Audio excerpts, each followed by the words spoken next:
Thank you very much. I was thinking it would be you anyway. So.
All right, Dusty Donis with you here on Nckssports.com with the Beloit Trojan channel. We have high school baseball today between the Beloit Trojans and the Russell Broncos. For some reason, it took a little bit to get the stream working, but we are underway here between Beloit and Russell as a leadoff walk for Chase Prester, but he was caught stealing. Right now we have a 2-2 count with the current batter, Brandon Ridgely, the third baseman for the Russell Broncos here at bat for Russell. Luke Hastings is a starting pitcher for Beloit and gave up the leadoff walk, but right now gave a pitch inside for ball 3. So it's a 3-2 count to Brandon Ridgely, the third baseman for the Russell Broncos. Russell Victoria coming into the game at 9-5, 6-0 in the league. Beloit is 7-5 and 5-1 in league play. Russell wearing the white uniforms with all sorts of different red and blue combinations on them, and the white pants there. Beloit's in the black uniforms, the orange numbers, the gray pants. Luke Hastings. 3-2 count here in the top of the first inning between Beloit and Russell, and he puts one just to the outside, and ball 4, the second walk for Hastings of the contest. So 2 walks for Luke Hastings. Batting order for Russell, Chase Prester is the center fielder, and he is the leadoff hitter, a senior. Also Brandon Ridgely, the third baseman who just walked there. Ridgely is a senior. And playing third base, currently hitting, is Brady Dinkle, and takes the first pitch, pop up through the middle of the infield, and Hudson Smith is there to make the catch, trying to throw to first to double off the runner, but the throw is not there in time. 1 down as Smith is out, or excuse me, Dinkle is out on the pop out to Hudson Smith. That's out number 2 here in inning number 1. And 1 runner on, that's Brandon Ridgely. Again, who walked 2 down here, and now batting for Russell Victoria is Tanner Romey, the pitcher. Romey, a junior. Mason Beagley at first base will be next in the lineup, followed by Joe Dortland, the right fielder. Left fielder Kyle Schrader will be after that. Ground ball to Hudson Smith, goes to second for the easy out, and just getting in time to step on the bag for the Trojans is Michael Peters. So 3 down, and that is the end of the top of the first. After a half an inning, no score between Beloit and Russell Victoria here on Nckssports.com. Take just a little bit of a timeout here, and we'll kind of tell you a little bit about the Beloit Trojans coming up to bat.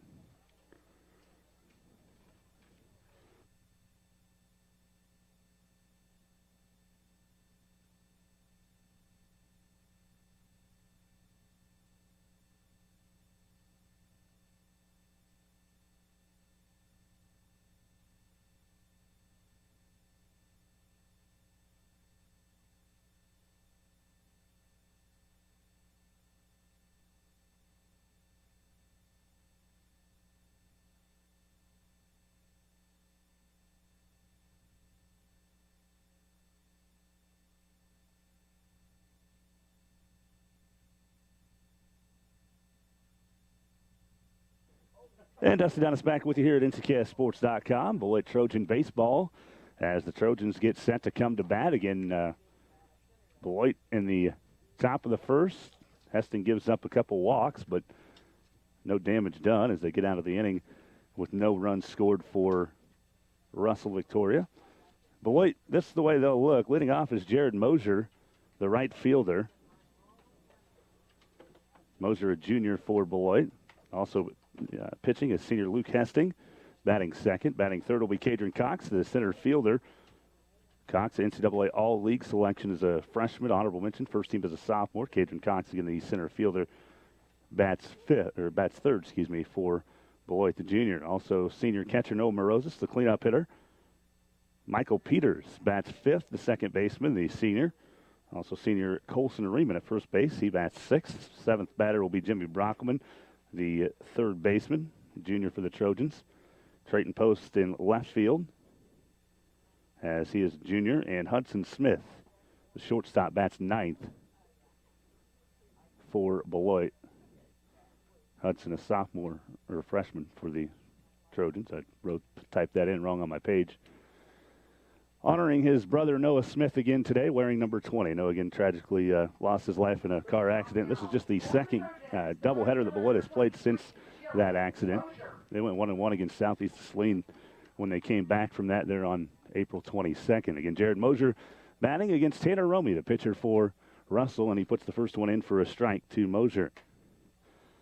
Second pitch is low for ball one. 1-1 count to Jared Mosier, the right fielder, again batting leadoff for the Beloit Trojans. Third pitch hits the outside of the plate, just on the plate for a strike. It's a 1-2 count now to Mosier. Bottom of the first inning, no score between Beloit and Russell. Romy delivers, and it's right in there for strike three on the fastball as Mosier's caught looking for Beloit. Now batting is Luke Hesting, the senior pitcher for the Trojans. Hesting this season is the leading batter as far as plate appearances are concerned. His batting average is the best at .472. On-base percentage of .596 this year for Hesting. The pitch goes to Hesting, and he fouls it back and out of play. Count is 0-1 to Luke Hesting.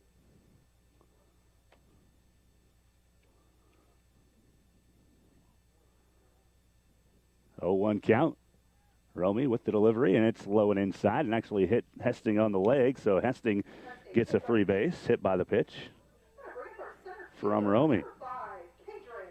Cadron Cox now batting for Beloit. Cox this season hitting .289, 15 RBI for the Trojans. Again, playing in center field today, Cadron Cox, the third batter, as Hesting takes a bit of a lead from first base. Romy now pitching from the stretch. First one on the way, right in there, fastball for a strike for Romy. Cadron Cox down 0-1 to start this at bat. Have a doubleheader today on Nckssports.com. This is game one. 0-1 pitch is a little bit low for ball one to Cadron Cox.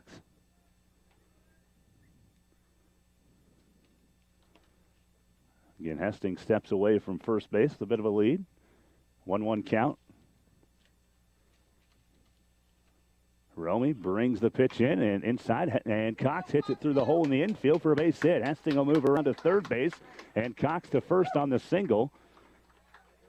So a runner in scoring position now after the hit by Cadron Cox. Noah Morozes now batting for the Beloit Trojans. 2 on, 1 out.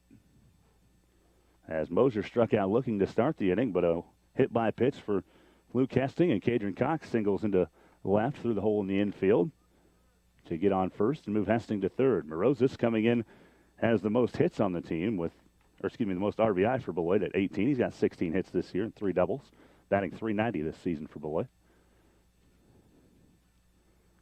First pitch to Morozes on the way, and a foul ball out of play on the right side. Cox was running, but he'll come back to first on the foul ball, and a 0-1 count to Noah Morozes. Morozes basically a 4-year starter at catcher for Beloit. He started starting at catcher halfway through his freshman year. He's a full 3-year starter for Beloit at that catcher position. Very steady player for Beloit over the last 3 seasons and 4 seasons. Romy looks off the runner, and Cox comes back to first base. 0-1 count to Noah Morozes, and he'll step out. Again, runner on first is Cadron Cox. Luke Hesting at third. No score. Bottom of the first inning. Tanner Romy with the 0-1 pitch, and that one's low for ball one. 1-1 count now. Tanner Romy again the starting pitcher for Russell. Brings one in, a fly ball to right field for Morozes, and a misplayed by the right fielder. It'll drop in for a hit. Morozes will bring in 1 run as Hesting comes across the plate, and Cox moves over to second. Morozes is trying to run to third. Now he's in a pickle because he thought that Cox was going to be headed home, and he is, and Cox will score. That's the second out as Morozes is tagged down at third, but on the throw, Cadron Cox is in to score. So a couple runs in for Noah Morozes on a double. And again, he is out on the throw there. out number 2, but Beloit takes a 2-0 lead on the play.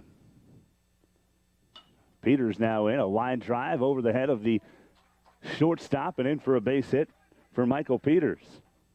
Peters singles into left field. So Peters scoring. Or Peters not scoring. They scored 2 runs. Peters gets a base hit. Colson Riemann now at bat, the first baseman for Beloit. Here's the pitch and a pop-up for Riemann right to Romy, the pitcher, who makes the catch. So Beloit gets 2 runs there in the bottom of the first inning on a nice fly by Noah Morozes to right field. A couple runs come in for the Trojans, and after 1 inning, they lead 2-0 here on Nckssports.com.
And we're just underway here in the bottom of the second inning, or the top of the second inning, I should say.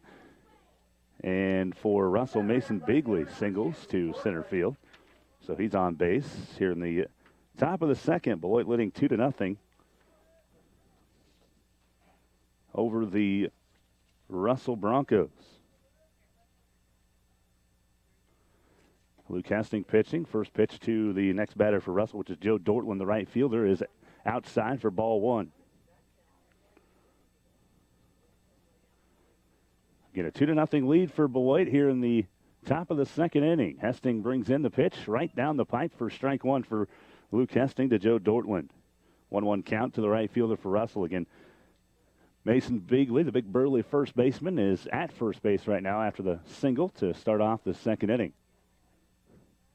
1-1 pitch from Hastings. Line drive and through the middle of the infield into right for a base hit for Joe Dortland for Russell Victoria. They have 2 on with nobody out on another single as Bigley moves to second base on the single by Dortland.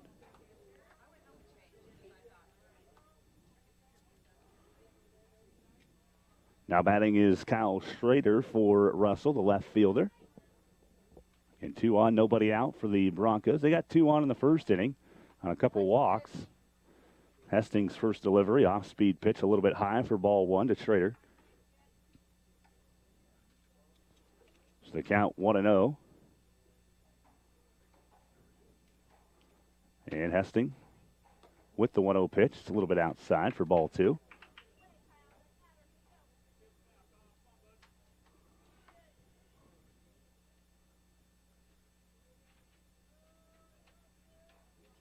Two-0 count. Again, a runner on first is Dortland at second, Bigley. Time called on the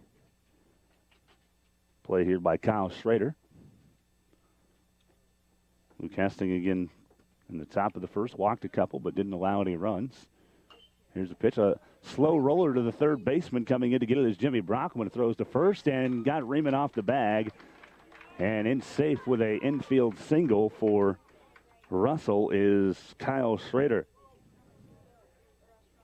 So 3 straight one-base hits for the Russell Broncos, and they have the bases loaded with nobody out. And now batting is their number 8 hitter, the catcher, Cole Schmidberger. First pitch to Schmidberger, ground ball over the head of Luke Hesting, will score a run. They throw to first for the out. So, in essence, it works as a sacrifice, but ends up being a 4-3 ground out there for Cole Schmidberger. But he does get an RBI. As Mason Bigley scores, that's the first out of the inning. Everybody else moves up a base as well. Dortland to third and Schrader to second. 2-1 Beloit. First pitch, swing and a miss for Colton Fritchen, the second baseman, the number 9 hitter for Russell as he drops down 0-1. Here to start this at bat. 2-1 the score. 0-1 pitch is high. Ball 1 to Fritchen.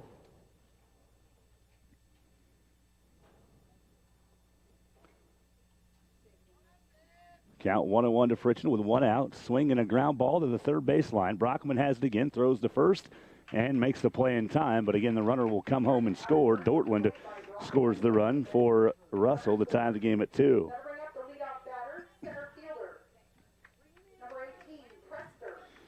Excuse me, score that one 5-3 ground out, but an RBI for Colton Fritchen. Kyle Schrader moving over to third base, and it's 2-2 tie with 2 down here in the second inning. First pitch from Hesting is outside, ball 1 to Chase Prester, the leadoff hitter. Prester walked his first time up for Russell. Count 1-0. 1-0 pitch just inside for ball 2. Actually, they called that one a strike. It's 1-1. Right on the inside of the plate, they get the strike call. Hesting does, and it's a 1-1 count with 2 down here, 2-2 tie. Pitch is just off the outside corner for a strike for Russell.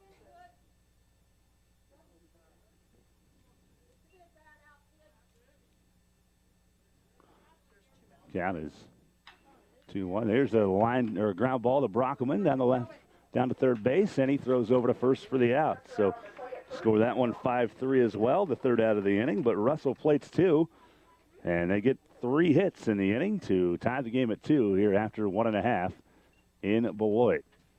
Take a little bit of a break. We're back with the bottom of the second here on Nckssports.com.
We're headed to the bottom of the second inning here in Beloit at Bill Foreman Field. The Beloit Trojans and Russell Victoria Broncos tied at 2 after an inning and a half. Russell got 2 runs on 2 hits, an error, and left 1 on base there in that top of the second inning. Again, Tanner Romy pitching for Russell. And the swing and a miss for Brockman. He fouled the first one down the third baseline, so it's an 0-2 count for Jimmy Brockman, the number 7 hitter, the third baseman for Beloit.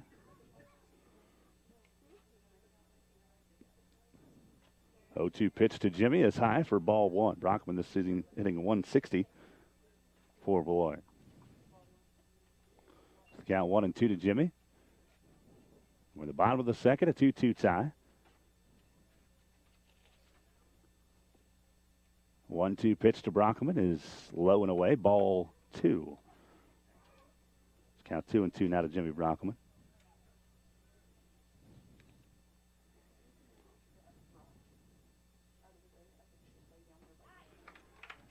Here's a pitch to Brockman and a swing and a miss for strike 3 on the 2-2 pitch. So one down as Brockman goes down swinging. Trayton Post now batting for Beloit. Junior left fielder, batting 176 this year for the Trojans. First pitch from Romy, right on the inside of the plate for a strike. The count 0-1 to Trayton Post. So Romy doing a nice job here early in this second inning, getting ahead of the count. Second pitch, ground ball to the third baseman, Ridgely over to Bigley, and there's out number 2. 5-3 ground out for Trayton Post. 2 down here in the bottom of the second inning. Now batting for Beloit is Hudson Smith, the shortstop for the Trojans. Hudson this season is hitting 179 and wearing number 20 in honor of his brother Noah Smith. First pitch is high for ball 1 to Hudson Smith.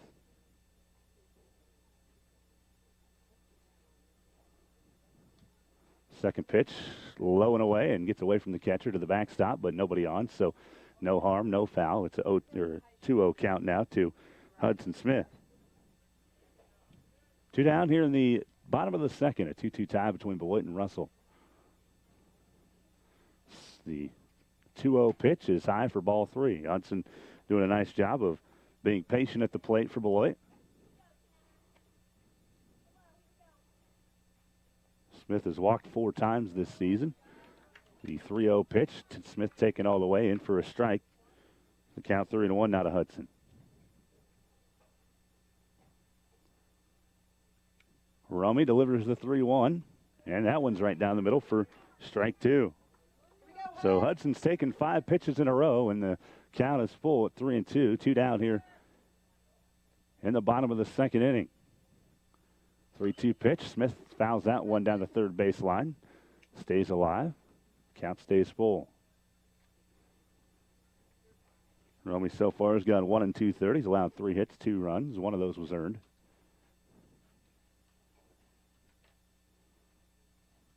Pitch to Hudson Smith. Comes up inside, and he fouls it down the third base side again on the ground and stays at 3-2. Beloit and Russell, again, the doubleheader today. We'll have game 2 coming up after the conclusion of game 1. Beautiful day for baseball here in Beloit. 3-2 pitch. Smith, a fly ball to left field. It looks like it's headed toward foul territory, and it is caught in foul ground by the left fielder. Making the catch for Russell is Kyle Schrader, and that ends the inning. So Beloit goes down 1-2-3 in the second. After 2 innings, it is Beloit 2, Russell 2. Russell coming to bat in the top of the third, coming up here on Nckssports.com.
Number 2-2 tie between Beloit and Russell here at Nckssports.com, the Beloit Trojan channel. Thanks to everybody for tuning in today and watching here online.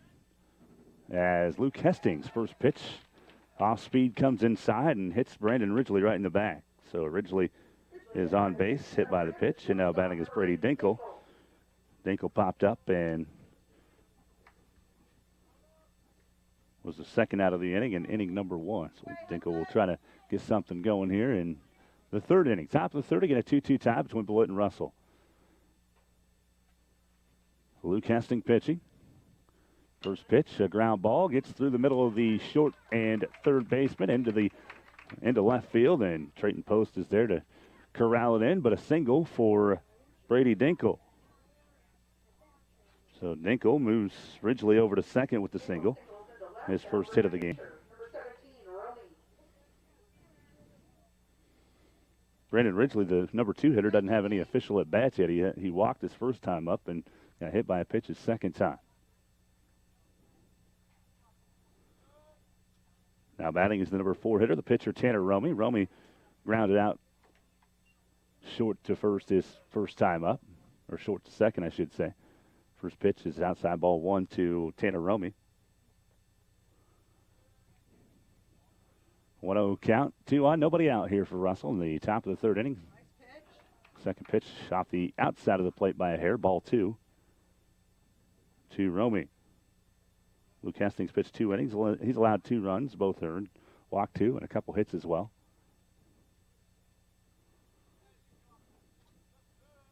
The 2-0 count. And the pitch to Romy, and a line drive into right center field for a base hit. Cadron Cox cuts it off. 1 run is going to score. And the second runner stops at third base, Brady Dinkle. So Ridgely comes in on a single by Tanner Romy. So Romy now 1 for 2 with an RBI for Russell. And again, Dinkle over to third base for the Broncos. Noah Morozis out to talk to the pitcher, Luke Hesting. 2 straight hits given up here by Luke.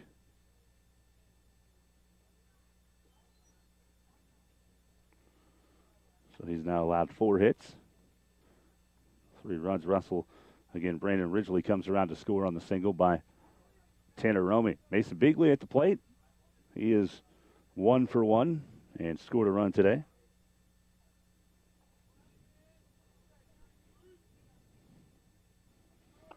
First pitch is a little low. The throw to second on the steal attempt, and gunning out. Tanner Romy, Noah Morozis, and Hudson Smith combined for the throw out. Second time in the game somebody's been caught stealing for Russell.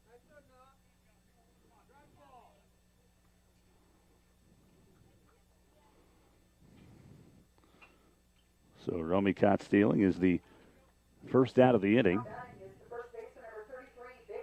Again, Beagley batting for Russell. Counts 0-1 to Beagley. Pitch from Hesting is just on the outside corner of the plate for strike 2. It's a 1-2 count now to Mason Beagley. Beagley, the first baseman for Russell. Can single this first time up and scored a run. Fly ball to right field, backing up to get it. And there to make the catch for Beloit is Jared Mosier, but it's deep enough to bring in a run. A sacrifice fly for Beagley that scores Brady Dinkle. And that's the second out of the inning and the first RBI of the game. Russell now leads 4-2.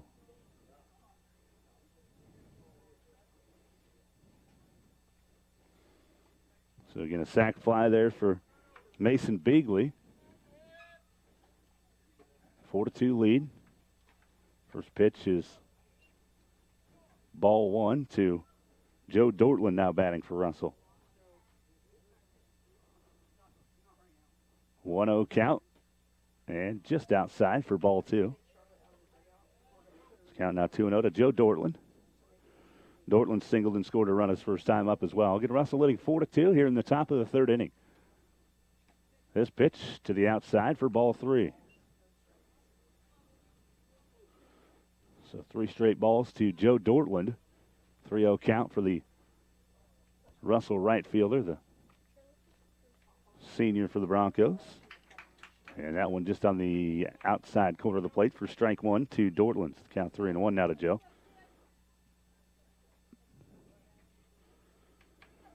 3-1 pitch right in there for strike two.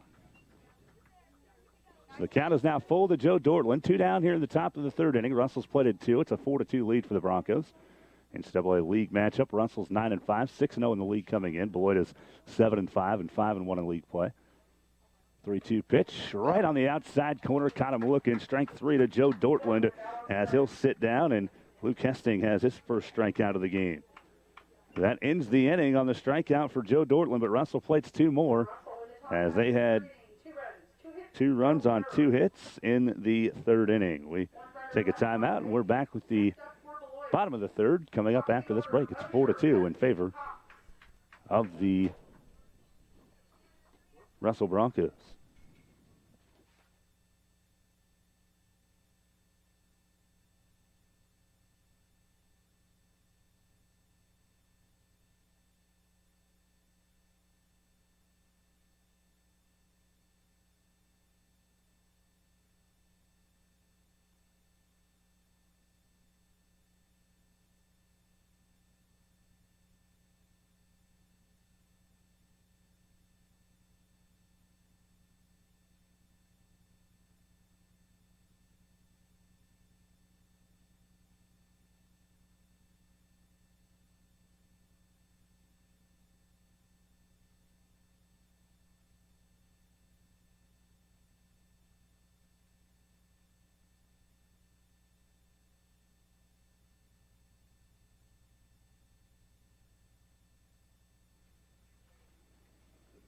Beloit Trojans come to bat here in the bottom of the third inning. Jared Mosier leading off for Beloit against Tanner Romey, the pitcher for Russell. Romey's pitched 2 innings, allowed 3 hits, 1 earned run, 2 total runs, and he struck out a couple. First pitch to Mosier is a strike. Mosier struck out his first time looking, and he's down 0-1 to start this at bat for Beloit.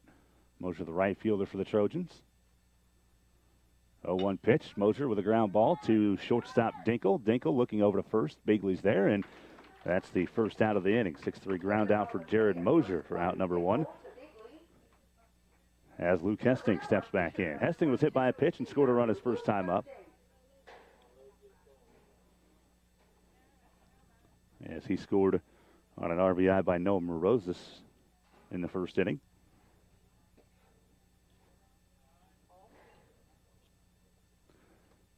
As the first pitch to Hesting is ball 1. 1-0 count for the Trojans here, and way outside on the second pitch for ball 2.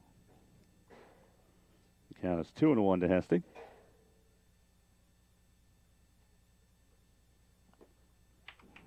Now it's 2-1 as he swings and misses. So 2-1 count on the Beloit pitcher, Luke Hesting. Romeo has retired 5 in a row here for Beloit. For Russell against Beloit. 2-1 pitch is swung on and missed. A little bit low. Hesting offered at it, and it's a 2-2 count now. And 4-2 the score. Russell with the lead here in the bottom of the third inning. Romey's pitch right on the inside, just inside for a ball. So the count is 3-2 and a full count to Luke Hesting for Beloit.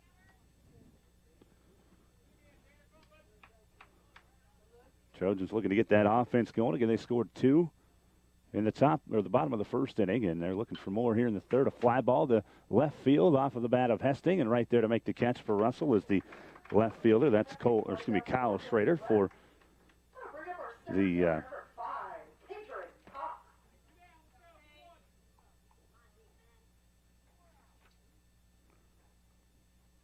Trojans. A fly out there for Luke Hesting.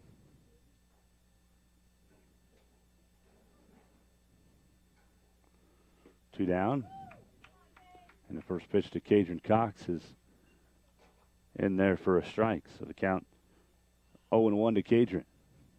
Parker, do you have shirts you want to give out? Oh, that one's inside for ball 2. Or excuse me, for ball 1. The count's 1-1 to Cadron Cox, the center fielder for Beloit. Get 2 down here in the bottom of the third inning. Ground ball, and that's fouled on the third base line for strike 2 to Cadron Cox. The count 1-2 to Cadron now. Tanner Romey again, after allowing a couple runs and 3 hits in the first inning, has really settled down. He's retired the last 6 batters for Beloit. 1-2 pitch coming from Romey for Russell. And Cox swings at a high one for the third strike. So Cadron strikes out for Beloit. And that'll do it for the Beloit half of the third inning. No runs, no hits, no errors, nobody left on for Beloit. We head to the top of the fourth inning. It's Beloit leading Beloit 4-2. Russell coming up to bat.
Russell leading Beloit 4-2 after 3 innings here in Beloit.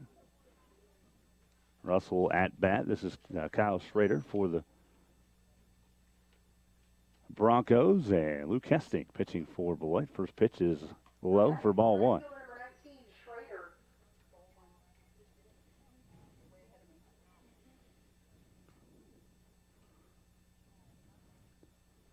1-0 count, and that one's a little bit inside for ball 2 to Schrader.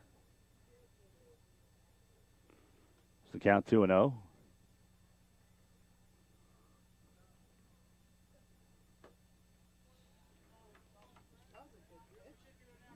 And the next pitch is ball 3.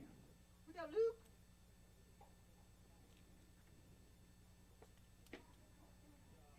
3-0 pitch is ball 4 to Schrader as he takes a base. Schrader takes the base on balls. That'll bring up the catcher, number 4, Schmidberger. And it's the third walk of the game for Ray Michael. Luke Hesting. Now batting is Cole Schmidberger, the catcher.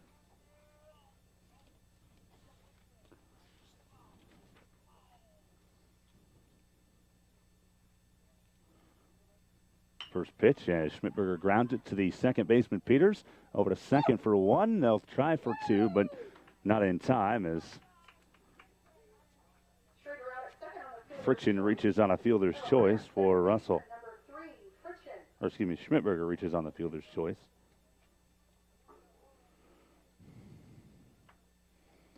As Schrader is out at second. So now batting is Colton Fritzen, the second baseman for Russell.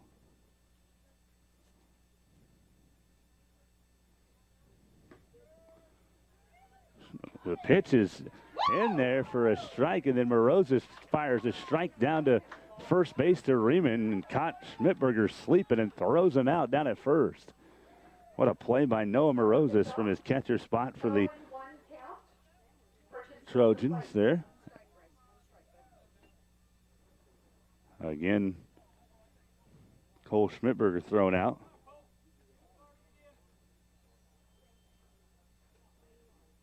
Out number 2, and now an 0-1 count to Fritzen. One just a little bit high, I guess, and ball 1 to Colton Fritzen. So 1-1 count. Pitch from Hesting is line foul down the right field line and out of play. Count 1-2 to Colton Fritzen. So 2 down here in the top of the 4th inning. Russell leading 4-2 over Beloit. Hastings with a 1-2 pitch. Swing and a ground ball to Hudson Smith. At short, over to first to Riemann for the out. So ends up facing the minimum, even though giving up a walk to Kyle Schrader to start the inning. He's out on a fielder's choice. A pickoff on a throw by Morozes to pick off Cole Schmidberger, and Fritchen grounds out 6-3 to end the 4th inning. After 3.5, I should say, it's Russell 4 and Beloit 2. Beloit coming to bat here in the bottom of the 4th.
Well, welcome back to Bill Foreman Field here at Nckssports.com. After 3.5, the Russell Broncos lead the Beloit Trojans 4-2. Noah Rose leading off the 4th inning for Beloit. Takes ball 1 to start this at bat. Noah doubled on his first at bat. And ended up driving in a run and got caught in a rundown, but another run scored during the process. This pitch is fouled off down the third base line. 1-1 count to Morozes. And Romy has retired 7 in a row for Beloit. Of Beloit's batters, I should say. Romy pitching for Russell. And Russell in those white uniforms. Beloit in the black and orange. 4-2. Russell with the lead. A 1-1 count to Morozes. There's a line drive. Base hit into right center field. So Morozes is 2 for 2 in the game for Beloit. That breaks a streak of 7 straight batters retired by Romy. 4th hit given up by Romy in the game. And Morozes is 2 for 2. And now batting is Michael Peters, the second baseman. He singled his first time up. Peters pops this one up and out of play behind the backstop for strike 1. Peters batting .400 this season. He's driven in 10 runs for Beloit. Walked 8 times. Usually a pretty patient batter. A throw over to first. Morozes back in time. Nobody down here in the bottom of the 4th to get Russell leading at 4-2. Russell leads the league right now as far as those standings are concerned. It's 6-0. Southeast of Saline and Beloit are both 5-1 in league play so far. 0-1 pitch is outside for ball 1 to Michael Peters. So the count 1-1 to the Trojan senior second baseman Michael Peters. 1-1 pitch comes inside, and Peters made that effort to get out of the way and got out just in time, or else he would have been hit square in the back. As the count is now 2-1 to Michael Peters. Rose is taking a little bit of a lead from first base. The 2-1 pitch is outside and low for ball 3. So the Trojans have a little bit going here in the 4th inning. Romy struggling a little bit with his location here to start the 4th. 3-1 pitch and a fly ball to center field. Headed back toward the fence and making the grab as the center fielder Chase Prester for Russell. So a fly out there for Michael Peters. So now batting for Beloit is senior first baseman Colson Riemann for the Trojans. Riemann 0 for 1 in the game. Popped out to the pitcher his first time up.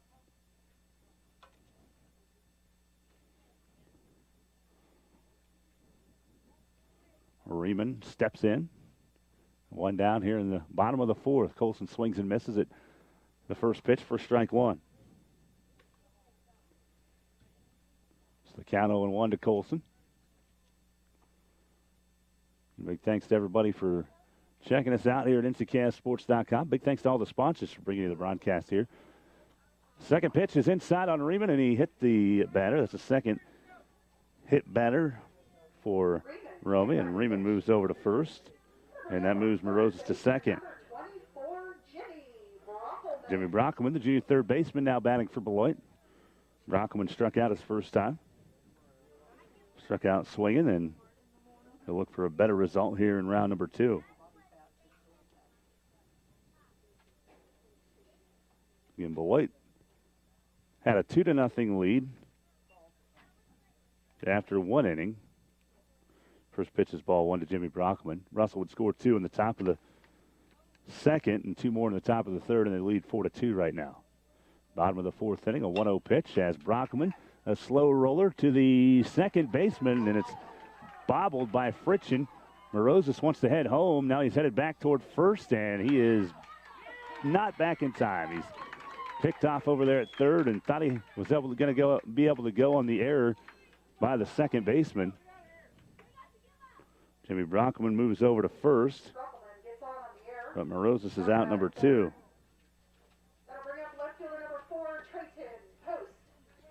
Colson and Riemann moved to second on that play.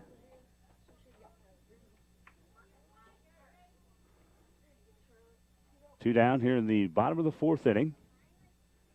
And the pitch inside, and another hit batsman. Trayton Post is going to head to first base. Second hit batter in the inning, the third of the game for Tanner Romy, coming inside on a couple of these Beloit batters. And Hudson Smith steps in now. Shortstop, wearing his brother's number 20, Hudson Smith. Again, Hudson Smith at the plate. First pitch is in there for strike one. Hudson fouled out to left field his first time up. It's an 0-1 count here to Smith.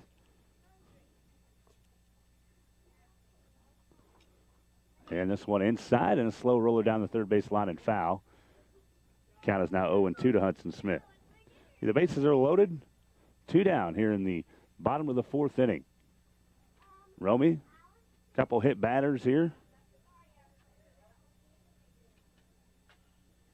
Did give up a hit as well. Romy with the pitch to Smith, and he fouls it out of play. Behind the backstop here on the right side for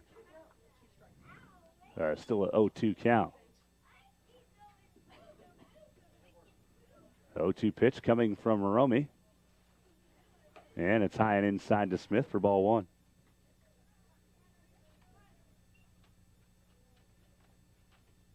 Romy's given up 4 hits, a couple runs in this game. One of those was earned. A couple strikeouts, but he's hit 3 batters. No walks yet for Romy.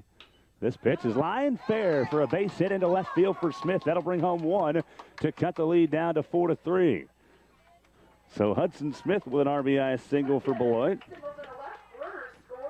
And that brings home Colson Riemann. So Riemann was hit by a pitch and ended up scoring on the play. Hudson Smith now 1 for 2 with an RBI for Beloit. First pitch to Jared Mosier, the leadoff hitter, is just on the outside corner for strike one.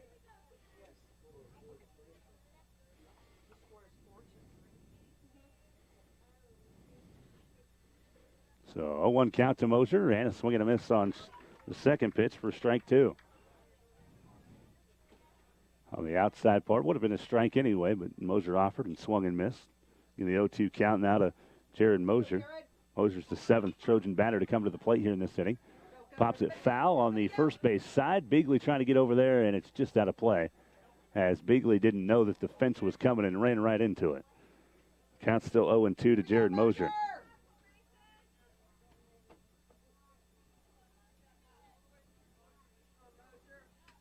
Four to 3 Russell as Beloit got one in on the Hudson Smith RBI single.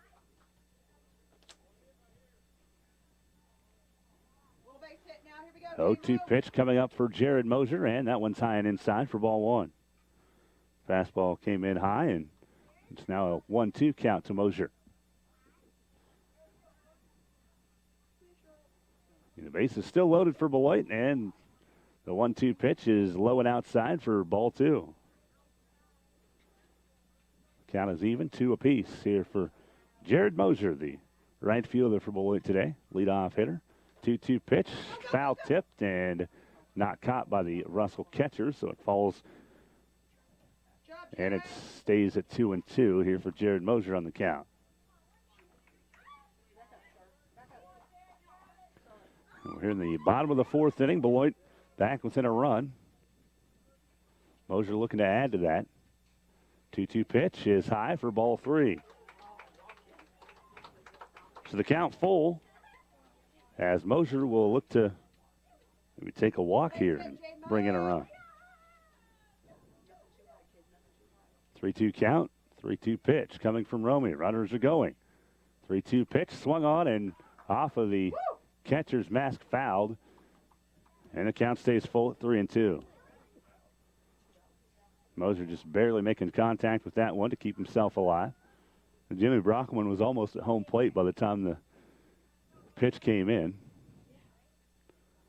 So another 3-2 coming here for Roman. He steps off the rubber here. And we'll try this again. And Russell still leading 4-3. Full count, 2 down. Bottom of the fourth inning. 3-2 pitch from Romy is ball four. So the game is tied with the walk, the first issued by Tanner Romy in the contest.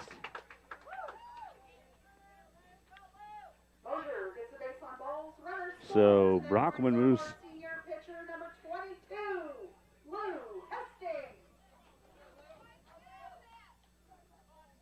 Brockman moved in and scored, and also moving over to third was Trayton Post. Hudson Smith the second. And now batting is Luke Hesting.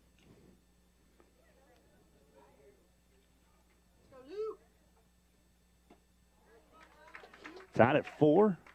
Bottom of the fourth inning. Count is 0-2 now to Hesting. A couple strikes here to start this at bat from Tanner Romy. So Romy finding the strike zone again here against Hesting. Luke coming in is 0 for 1. Hit by a pitch in the first inning, scored a run. Flew out to left in the third inning. This pitch is fouled off by Hesting. The count stays at 0-2.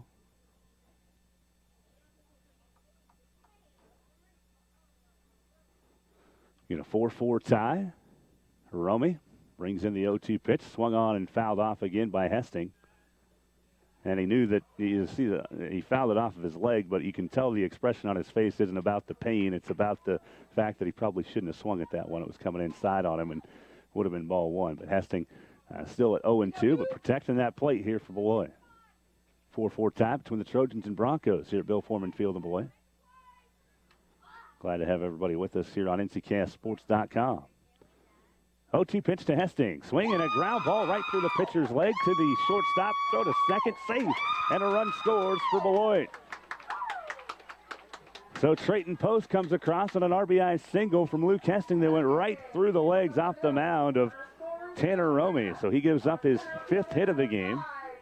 And his 5th run for third as Luke Hesting brings Trayton Post in.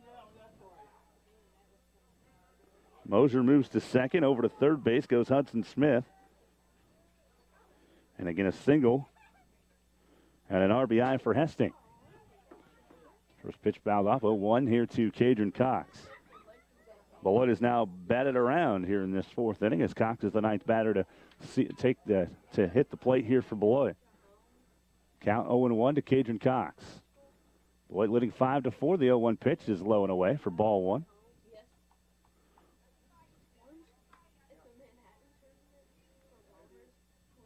1-1 count. Romy brings in the 1-1 pitch. Swinging a fly ball to center field. Coming in on it is the center fielder Chase Presser to make the final out of the inning. But Beloit brings in 3 runs in the inning to reclaim the lead. 5-4 over Russell. 3 runs on 3 hits, if I added correctly there. and they left 3 on base.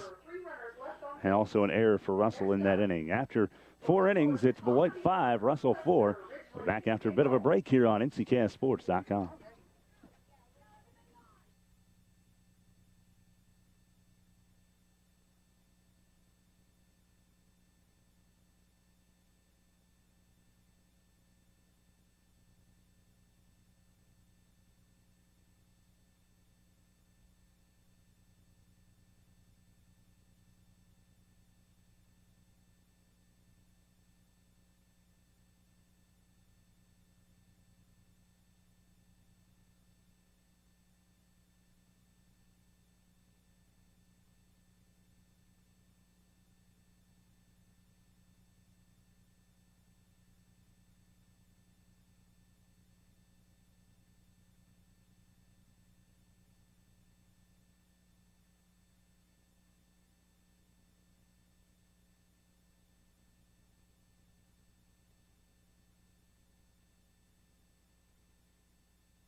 Four innings in the books, and Beloit, after picking up 3 runs on 3 hits, and an error there in the 4th inning. Beloit now leading it 5-4 over Russell. Chase Prester leading off to start the top of the 5th inning for the Broncos. First pitch is in for a strike, an 0-1 count to Prester.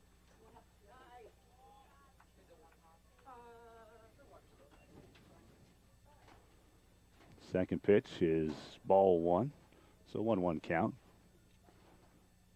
Hastings still out there for Beloit. He's pitched 4 innings.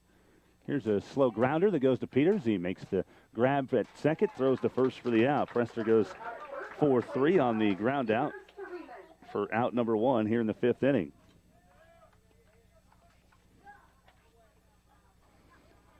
Beloit again leading at 5-4. Russell Victoria has not lost yet in league play. Now batting is Brandon Ridgely, the third baseman for Russell. 5-4 Beloit lead. First pitch, swing and a miss for Ridgely. Count 0-1.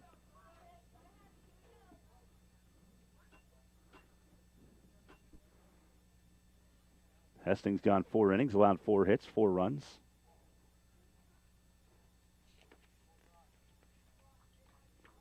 Second pitch is ball 1 to Brandon Ridgely. The count 1-1 to the Russell third baseman.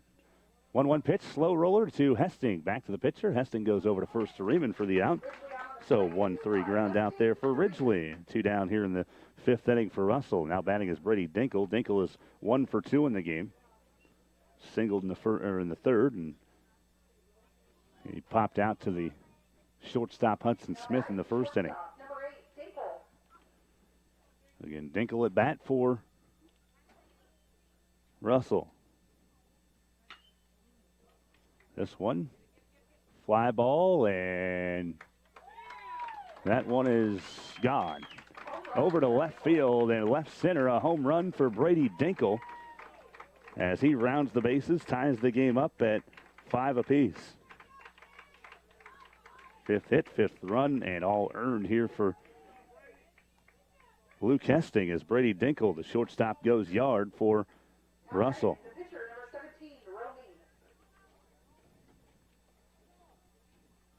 And an RBI and a home run for Dinkle there to tie the game up at 5 as Tanner Romy steps in the pitcher for Russell. First pitch is outside and low for ball 1 to Romy.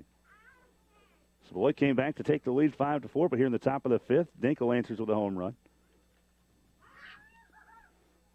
0-1 pitch is outside and low again for ball 2. Brady Dinkle is a senior at Victoria High and is one of the best athletes you'll see in the state of Kansas, and shows that he's solid on the baseball field as well. Swing and a miss on the 2-0 pitch. And the count now 2-1 to Tanner Romy. 2 down here in the 5th inning. Romy ground ball to Peters. He's there, but it gets under his glove, so an error there for Peters as he couldn't reel it in, and reaching at first is Tanner Romy.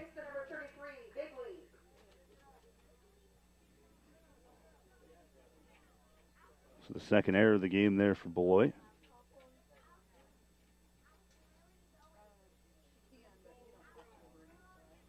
And now batting is Beagley.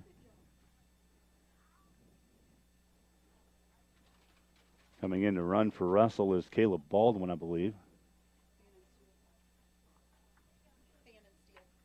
Okay.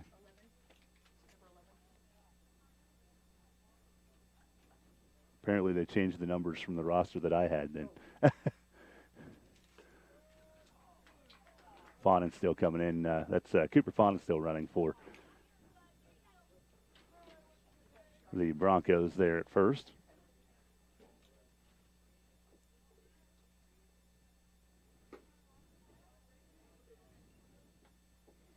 Again, we have a 5-5 tie after the home run by Dinkle. A 1-1 count right now to Mason Beagley. Singled in the second, sacrifice fly in the third with an RBI. 2 down here in the fifth inning. Throw over to first. Faunen still back in time for Russell.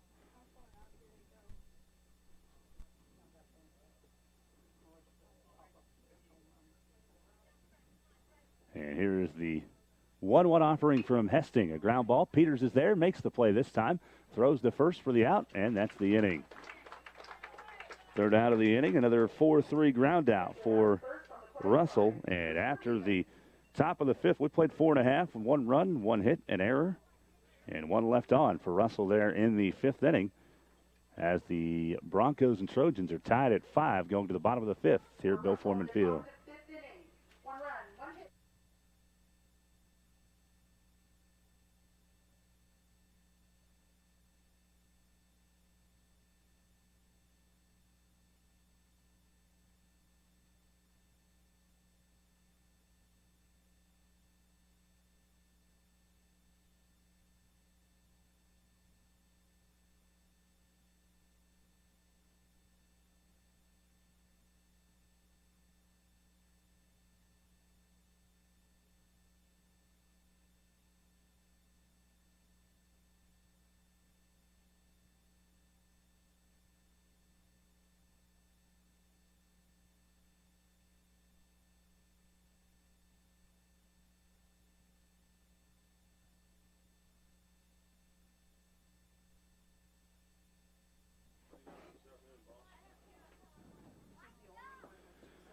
Dusty Donis back with you at Nckssports.com. Big thanks to our sponsors for bringing the broadcast to you. They include Central National Bank, Agmark LLC, Beloit Medical Center, Thompson's OK Tire, Fountain Insurance, First National Bank, Cunningham Telephonic Cable, Carrico Implement, Farmway Credit Union, Cruz Auto Parts, NTK Tech, S&S Drug, Meyer Chiropractic, TJ Owen Chiropractor, Simpson Farm Enterprises, the Bandit Restaurant Beloit, and Farmway Co-op. Again, a big thanks to all the sponsors for bringing you Beloit Trojan Baseball here at Nckssports.com today. First pitch to Noah Morozes is in for a strike as we are underway here in the bottom of the fifth inning, a 5-5 tie between Beloit and Russell.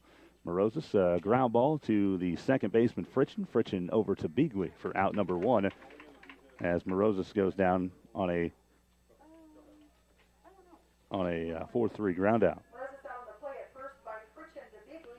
Michael Peters now batting for Beloit. Peters is 0 for 1, or 0 for 2, I should say, in the game. Well, he's 1 for 2. Looking back in the first inning, he had a single. He flew out to center field his last time up here in the fourth inning. And Beloit batted around in that fourth as Peters steps to the plate for Beloit. First pitch outside, ball 1 to Peters. Beloit Trojan softball team won 10-0 in 5 innings in their first game of the day over Russell. Here's the 2-0 count to Peters, and that one's off the outside, just on the outside of the plate for a strike. So the count 2-1 to Michael Peters. 2-1 pitch inside for ball 3. Romy's issued just 1 walk. He's hit 3 batters. He's allowed 5 runs. 4 of those were earned. 3-1 pitch from Romy coming into Michael Peters. Swinging a foul ball straight back to the backstop. And it counts full now at 3-2. And Peters this season, 10 RBI. Batting .400 coming into the game.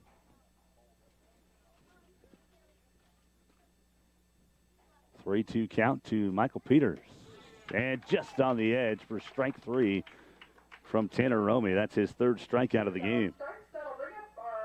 So Peters caught looking for out number 2 here in the 5th inning, and Colson Riemann steps to the plate. Popped up to the pitcher his first time up, was hit by a pitch his second time up, and scored a run for Beloit there in the 4th inning. So Beloit went through the entire lineup in the 4th, and right now they're in danger of going 1-2-3 here in the 5th. First pitch is swung on and missed by Riemann for strike 1.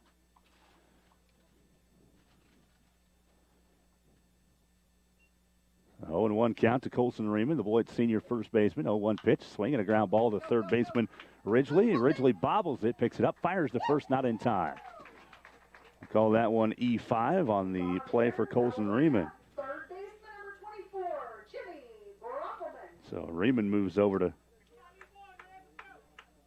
first base on the error by Ridgely. Jimmy Brockleman now batting for Beloit. Brockman reached on an error in the 4th inning and scored a run. Struck out his first time up. First pitch low and away for ball 1 to Jimmy Brockman.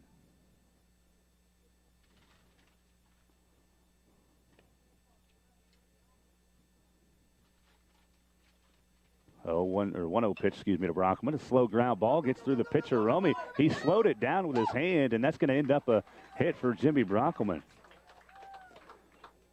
Infield single for Jimmy. It's a tough play for the pitcher, Romy, to make. Tried to barehand it and couldn't get it, so Brockman on with a single, and that moves Riemann over to second. First hit of the game for Jimmy. He's now 1 for 2 with a run scored for Beloit. And now batting is Trayton Post. He was hit by a pitch and scored a run last inning. First pitch in there for strike 1 to Trayton Post. Post 0 for 1 officially. He grounded out third to first in the 2nd inning. Count 0-1 to Post. Swing and a miss for strike 2. 5-5 tie between Beloit and Russell here in the bottom of the 5th inning. 2 down, 2 on for Beloit. Riemann's at second. Brockman at first for the Trojans. 0-2 pitch is in the dirt. Outside for ball 1 to Post. 1-2 count here to Trayton Post. Pitch from Romy, swung on and fouled away right into the catcher for the play there for Post, and still 1-2.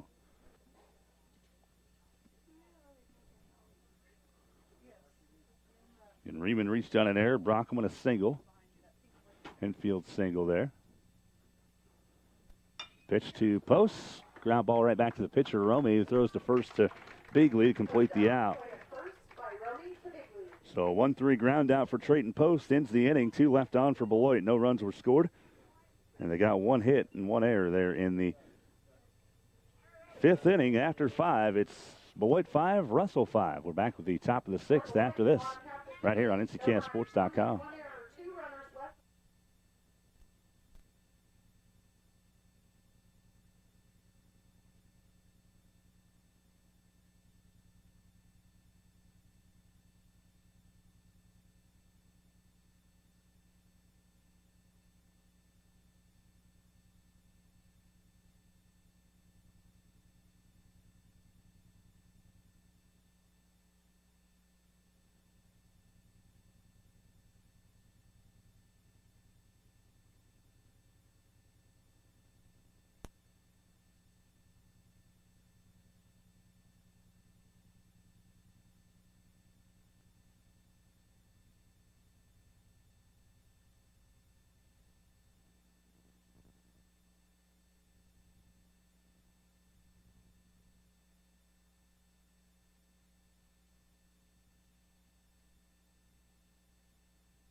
Headed to the top of the 6th inning. It's a 5-5 tie between Beloit and Russell here at Nckssports.com.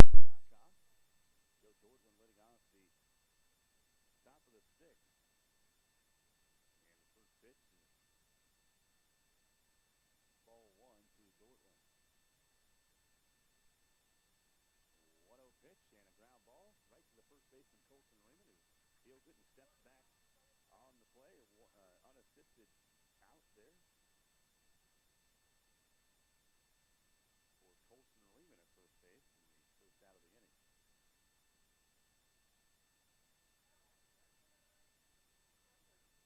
Kyle Schrader steps to the plate for Russell. Thus far in the game, he doesn't really have an official bat. Reached on an error in the first, walked in the second. Reached on an error in the second, walked in the fourth. Pitch is a strike. Swinging a fly ball, left field, coming in on it, and making the diving catch in left is Creighton Post for the Trojans for the second out of the inning. Nice play out there in left by Post. And Schmidberger steps to the plate now for Russell. Schmidberger 0 for 1. Grounded out in the second, reached on a fielder's choice in the fourth inning for Russell. His pitch is low and away for ball one to Schmidberger. 1-0 count to the Russell catcher. Schmidberger, a sophomore for the Bronco baseball team. 1-0 pitch just on the outside corner for strike one to Schmidberger. A 1-1 count.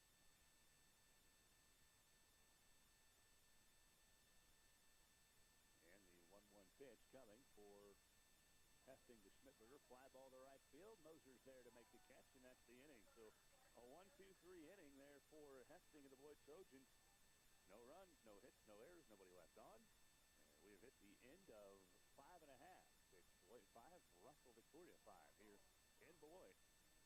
We're back with the bottom of the sixth here on Nckssports.com.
Beloit and Russell here on Nckssports.com. A 5-5 tie here as we head to the bottom of the sixth inning.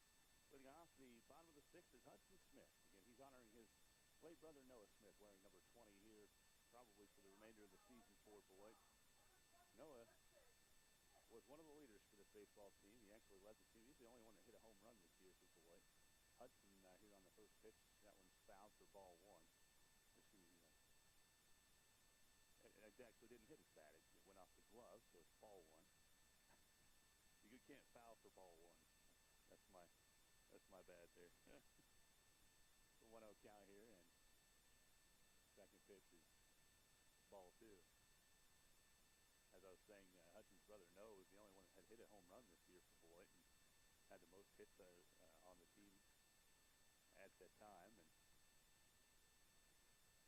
two triples and 21 runs scored this year. But Hudson trying to work in his honor now, and the pitch inside and hits Hudson Smith. That is the fourth hit batter by Tanner Romy, the pitcher for Russell. Now the Russell coach is Brady Ruggles in his first year as the Broncos coach is coming out, and we're going to have a pitching change, it looks like, here. Moving in from third base will be Ridgely, and Romy will move over there, and Ridgely will come into pitch here for Russell. That's a little bit of movement here with the defense for the Broncos. But again, Smith is hit by the pitch and moves down to first base. 5-5 tie between Russell and Beloit here in the sixth inning.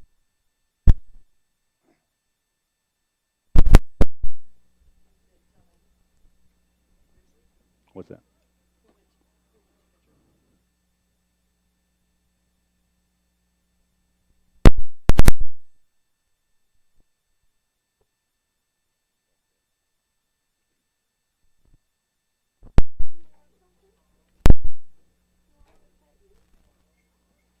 So Ridgely coming into pitch here for Russell, and we'll take a little bit of a break here. And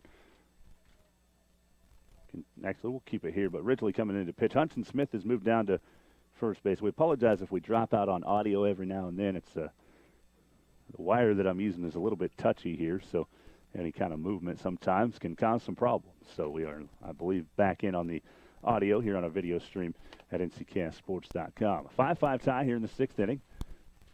And Ridgely into pitch, and Romy moves over to third. Pitching change for Russell. Puts Ridgely on the mound. So Ridgely And still batting coming for in. right fielder number 23. And Jared Moser now batting for the Trojans. So in the end, Romy finishes going 5 innings with 7 hits, 5 runs. 4 of those were earned. Walked 1. Jared Moser, a little slow roller down to third base, and has an infield single on the play. Moser's that bunt turns into a single. So trying to sacrifice, he bunts and gets an infield single. Moves Hudson Smith over to second. So big play there for the Trojans. Again, it's Brandon Ridgely now pitching for Russell. Right-hander brings in, he turns and throws to second and picks off the runner at second. Down on the pickoff play is Runner picked off at second. Hastings still at the plate. Hudson Smith picked out there, and then Moser stays on there at first base. Luke Hastings batting for Beloit. The pitch to Hastings, and that one's popped up very high here down the first base side. Beagley is there to make the catch, just barely into foul territory. Hastings pops up to Bigley. So Beagley makes the catch. That's out number 2. Adrian Cox. So Brandon Ridgely with the pickoff play when he got in first, then gets a pop up and a pop out for Luke Hastings, and Cadron Cox now steps to the plate for Beloit. He's 1 for 2 in the game. Correction. He is 1 for 3. First pitch is ball 1 to Cadron Cox. 1-0 count. Runner on first is Moser. 1-0 pitch is inside for ball 2. A little bit high as well. So 2-0 count. Again, we're in the bottom of the sixth inning, a 5-5 tie between Beloit and Russell. Pitch to Cox is just right on the high part of the strike zone for strike 1. It's a count 2-1 to Cadron Cox. Here's a line drive base hit into left field for Cox. It's cut off by the left fielder Dortland, so a single as Moser will be held at second. But it's the second hit of the game for Cadron Cox. So Cox with the base hit. He's now 2 for 4 in the game with a run scored, and Noah Morozes now steps in. Noah 2 for 3 in the game so far. Has a couple hits, an RBI. He had a double in the first. Morozes leading the team with 4 doubles now on the season. Ridgely gets a little bit of a talking from his coach and heads back to the mound. Again, runner on first is Cox after the single. Moser's at second. 2 on, 2 out. 5-5 tie here in the bottom of the sixth inning as Noah Morozes steps in for Beloit. First pitch swung on, a ground ball off the glove to the shortstop, and they go with the easy play, unassisted. Stepping on second base to make the play is Dinkle, and that puts an end to the inning. So the out and the third out of the inning. And Beloit picking up 2 hits. No runs. No errors, and they did leave 2 on base there in the 6th inning. So we're headed to the top of the 7th inning, tied at 5. And you'll see some sponsors here. We'll take a little bit of a timeout and back with more from Bill Foreman Field here on Nckssports.com.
And we're ready for the 7th inning, headed to the top of the 7th, a 5-5 tie between Beloit and Russell Victoria.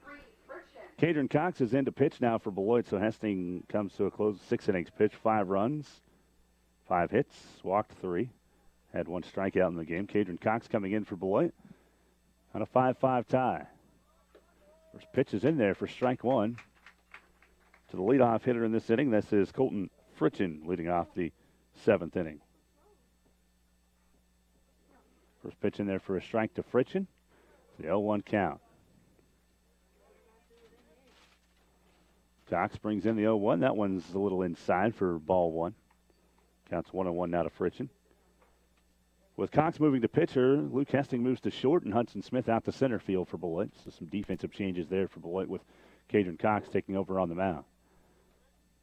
1-1 pitch, swung on, grounded to Hesting. Luke's there to make the play. Throw to first in time for out number 1 here in the 7th. So 6-3 ground out for Colton Fritchen. Fritchen now 0 for 3 in the game. Did have an RBI in the 2nd inning. Back to our leadoff hitter, Chase Prester. 1 down to the top of the 7th inning here for Russell. Cadron Cox. Pitch and a line drive base hit into left center field. Cutting it off in left field is Post. Post throws in, and in with a stand-up double is Chase Prester for Russell.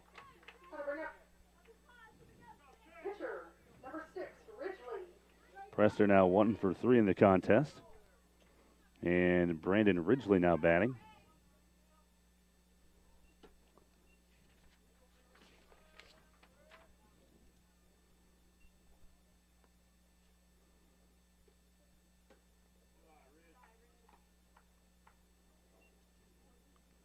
And the first pitch is ball 1 to Ridgely. So 1-0 count. Get a 5-5 tie between Beloit and Russell. Game 1 of a doubleheader here at Nckssports.com at Bill Foreman Field. This ball gets through the legs of Moroz. A wild pitch there from Cadron Cox, and the runner Prester moves over to third.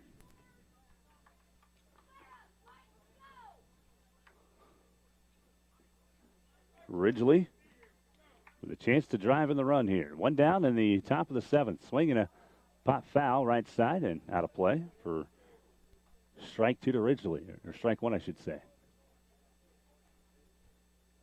Count is 2-1.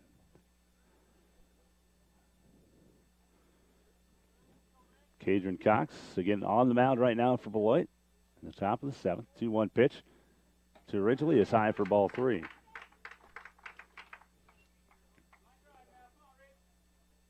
Cox this year has pitched just an inning and 2/3. Hasn't allowed any runs yet this year in that little time that he's pitched. Here's a 3-1 pitch inside for ball 4. So a walk puts Ridgely on base at first. So Ridgely at first, Prester's at third right now for Russell. And a 5-5 tie in the top of the 7th inning, 1 down.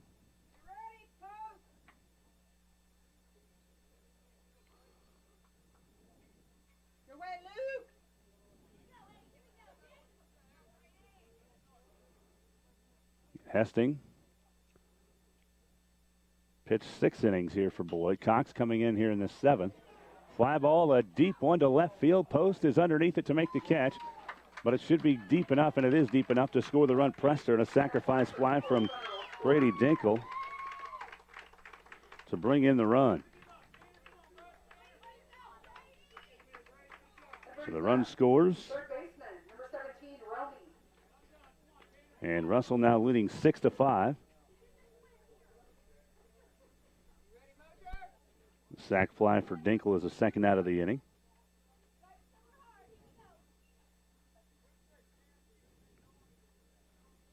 And that was the second RBI for Brady Dinkle. First pitch is ball 1 to Tanner Romy.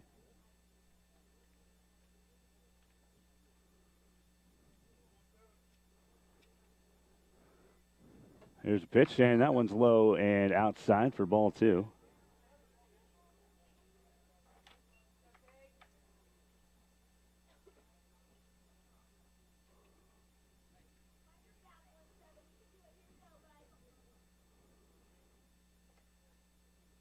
Counts 2-0 here on Tanner Romy. 2-0 pitch, line drive, base hit into center field for Romy. And that'll move the runner to second, and a throw here cut off by the shortstop Luke Hesting, as moving over to third base is Ridgely. So Romy with the single. Ridgely moves over to third base.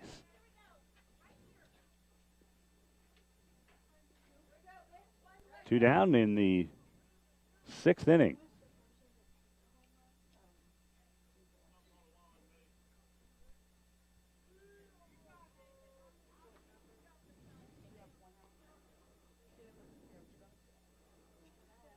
Now batting for Russell is Mason Beagley.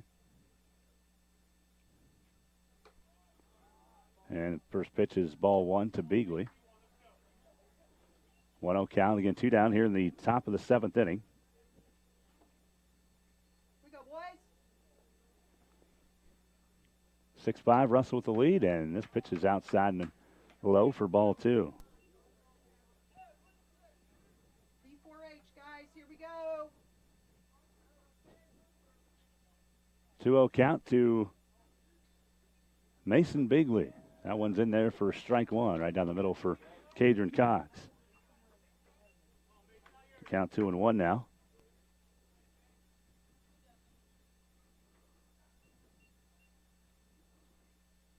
The 2-1 pitch from Cox is low for ball 3. Mason Beagley Let's go, Cade. has a sacrifice fly in the 3rd. He's officially 1 for 2 in the game. And the pitch is outside, just right on the outside corner for the strike to Beagley. The count runs full at 3-2. 2 down here in the top of the 7th.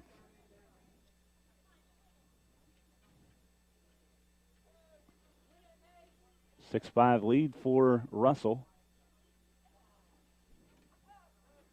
And Cadron Cox and Mason Beagley both stepping out.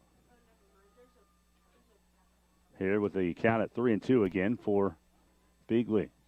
Runner on first, a runner on third for Russell. And 2 down here in the top of the 7th. Russell's regained a 6-5 lead. Here's the pitch and a fly ball to left field.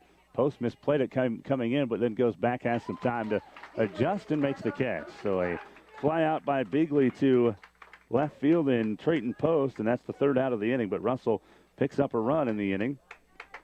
1 run on 2 hits. No errors. They did leave 2 on base there in that 7th inning. So we head to the bottom of the 7th with Russell leading now 6-5 over the Trojans.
Michael Peters pops out to first baseman Mason Beagley to start off the bottom of the seventh here for Beloit. They're down to their last two outs here as Colson Reeman's up at the plate, for Beloit. And he has a 1-1 count right now. 1-1 pitch to Riemann, fouled back into the backstop, and a count 1-2.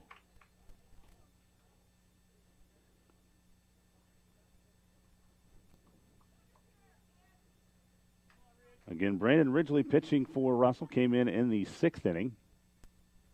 This is a curveball that's grounded to the third baseman. Romy makes the play, and his throw is way off wide of Beagley, and Riemann is headed over to second base, reaching first on the throwing error and then moving to second base. Now bring up our third baseman, number 24, Jimmy Brockelman now batting for Beloit, as Riemann is at second base. A 6-5 lead for Russell here with one out in the bottom of the seventh inning. The 5-5 tie. Beloit actually led 5-4, and then a solo home run by Brady Dinkle in the fifth inning tied it up at 5. Went through the sixth with nobody scoring, and then in the seventh inning, Russell scored a run on a sacrifice fly by Dinkle. So he's got a couple RBI.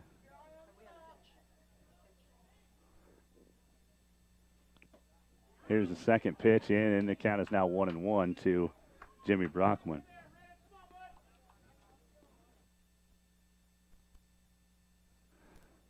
One count. Brockman, a fly ball to left center, and sprinting to make the play is Prester. And moving in back safely to second base is Colson Riemann. So Beloit down to their final out, trailing 6-5 here in the seventh inning. Bring up our left fielder, number 4, Trenton Post.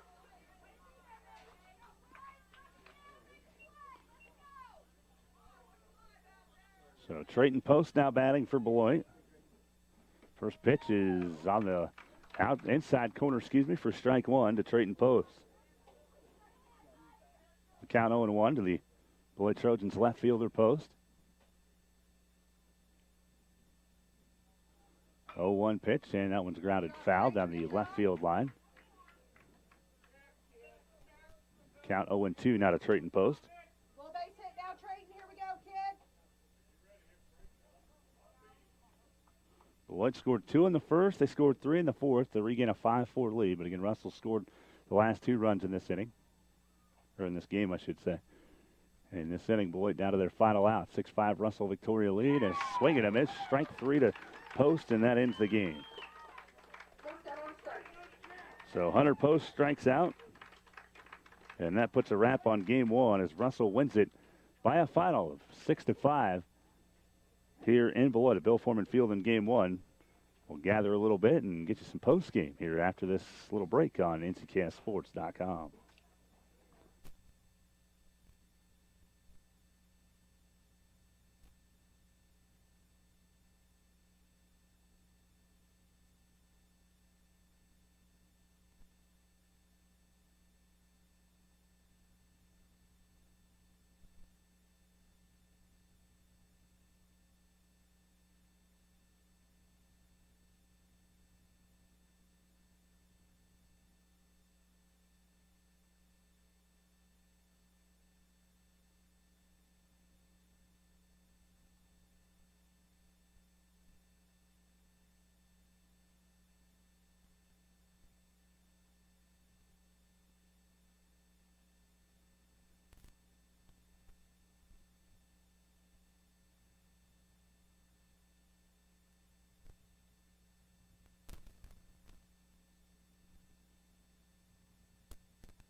All right, Dusty Donis back here with you on Nckssports.com. We have wrapped game one. Let's go through some of the numbers. Russell Victoria wins this one 6-5, improving to 10-5 on the season and 7-0 in the North Central Activities Association. Beloit with the loss falls to 7-6 overall and 5-2 in league play. Russell Victoria again with their 10th win of the season. Brady Dinkle leading the way for Russell Victoria in this contest as he went 2 for 3 with a home run and 2 RBI. He was definitely the offensive leader for Russell Victoria in this contest. Winning pitcher for Russell is Brandon Ridgely. Losing pitcher for Beloit, Cadron Cox. As Ridgely came in, pitched 2 scoreless innings in the 6th and 7th. Cox came in the 7th inning, giving up the 1 run to Russell and ended up with the loss here this season. That was the first run that Cox had given up this season. He's now 0-1 on the season. Again, Ridgely gets the win. Leading the way offensively for Russell. Again, Brady Dinkle 2 for 3 with a homer and 2 RBI. Russell finished with 6 runs on 7 hits, a couple errors for Beloit, 4 left on base for the Broncos. Beloit finishes with 5 runs on 9 hits, 3 errors by the Broncos, 9 left on base for Beloit in this contest. So that's something that they'll probably see that will be a problem for them that when they look back at this one. Noah Morozes led the way offensively, 2 for 4 with an RBI. Also RBIs from Jared Mosier, as well as I missed one there. Luke Hastings had an RBI as well, and Hudson Smith had an RBI for Beloit also. So again, the Trojans fall in this one 6-5. Luke Hastings goes 6, allowed 5 hits, 5 runs, all earned, 3 walks and a strikeout. Got the no decision. Cadron Cox again the 1 inning pitch, 2 hits, 1 run that was earned and a walk for Cadron Cox. Again, Beloit falls in game 1. Russell Victoria wins it 6-5 over Beloit to move to 10-5 on the season and 7-0 in the NCAA. Beloit falling to 7-6 and 5-2 in league play. That'll wrap up game 1 here from Beloit of Bill Foreman Field on Nckssports.com.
Dusty Dennis back with you here from Bill Foreman Field at Nckssports.com as we get set for the second game of the doubleheader between Beloit and Russell here at Nckssports.com.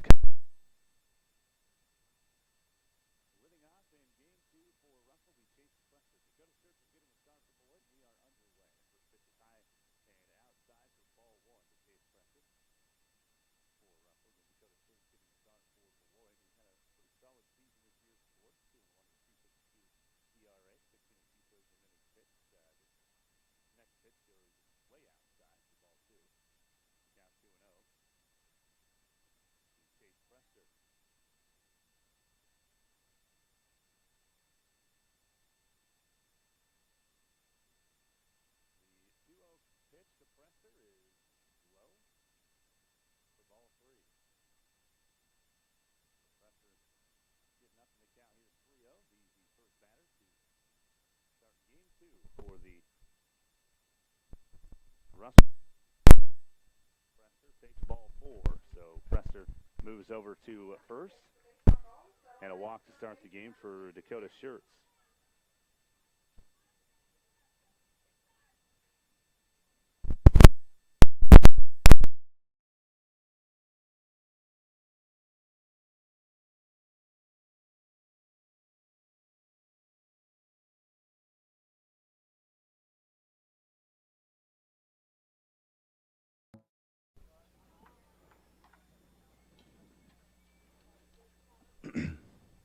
And the first pitch is ball 1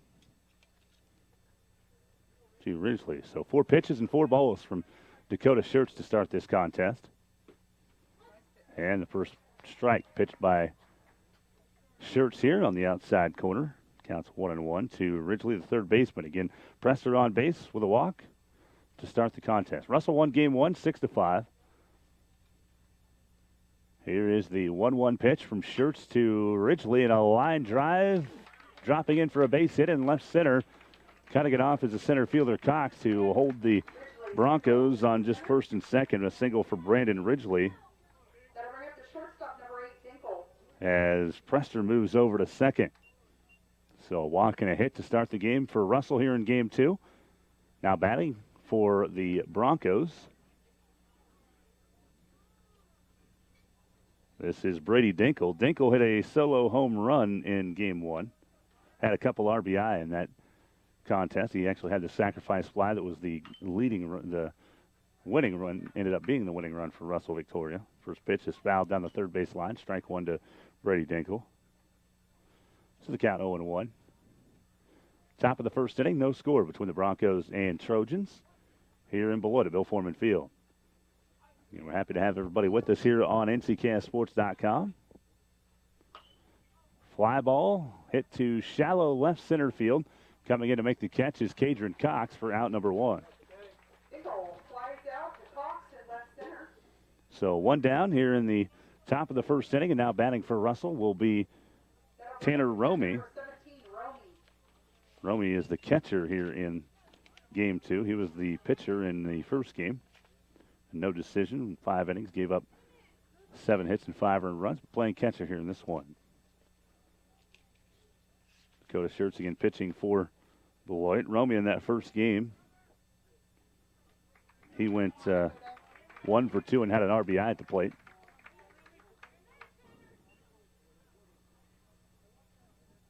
First pitch is ball 1 to Romey. So the count 1-0.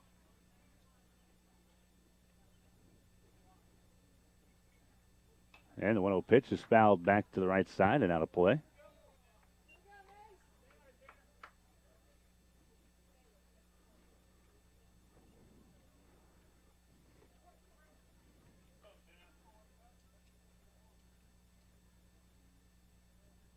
And here is the 1-1 pitch. And a swing and a ground ball. And a grounder to first, and it hops to the first baseman, Riemann. 1 run comes in on the error. And it's 1-0 in favor of Russell. So Romey reaches.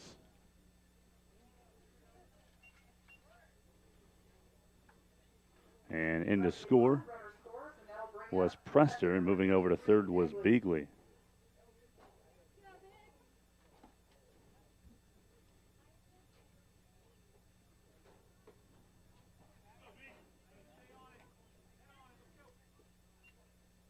First pitch to Beagley, swing and a miss, strike one.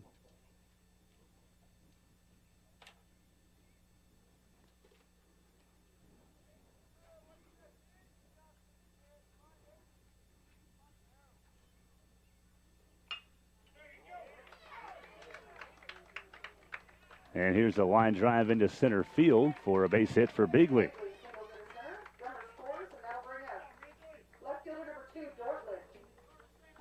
Joe Dortland will come up. Scoring on the play is Ridgely.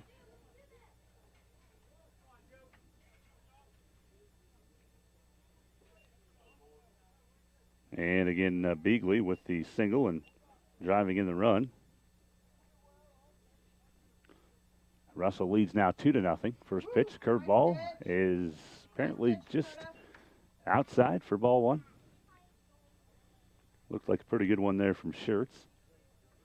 Count is 1-0. Swinging a foul ball back into the backstop.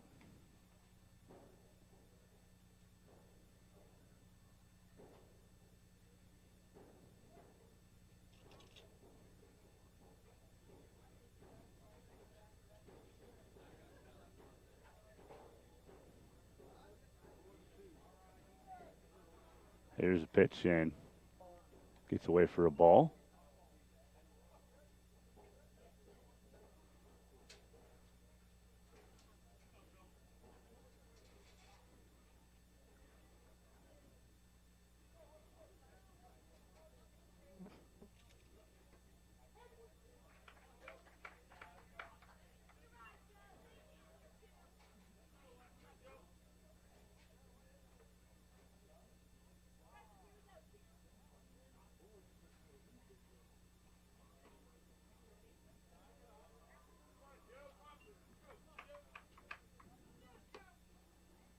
Sorry about some of the dead air there. We're at a 3-2 count right now. Our stream is not working, so when you watch this on a recording, that'll tell you why there's some dead air there. 3-2 count to Joe Dortland. 2-0 lead for Russell. A ground ball for Dortland is picked up by the third bobbled by the third baseman. Brockman tried to barehand it and ran past it. So Dortland reaches on an error. And the bases are now loaded. Beagley moves to second. Romeo is over at third. Pitcher number 13, Farmer.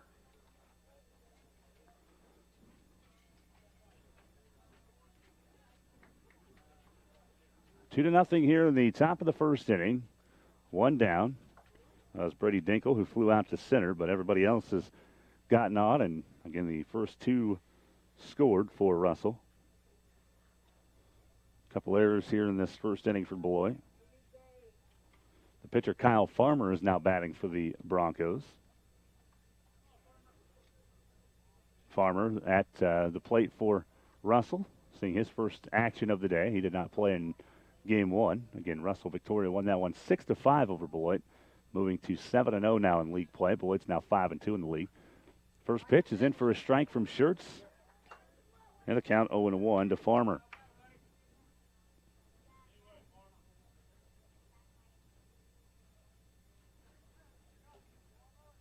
Schertz, 0-1 pitch, just outside. Actually, they called that one on the outside of the plate for strike two.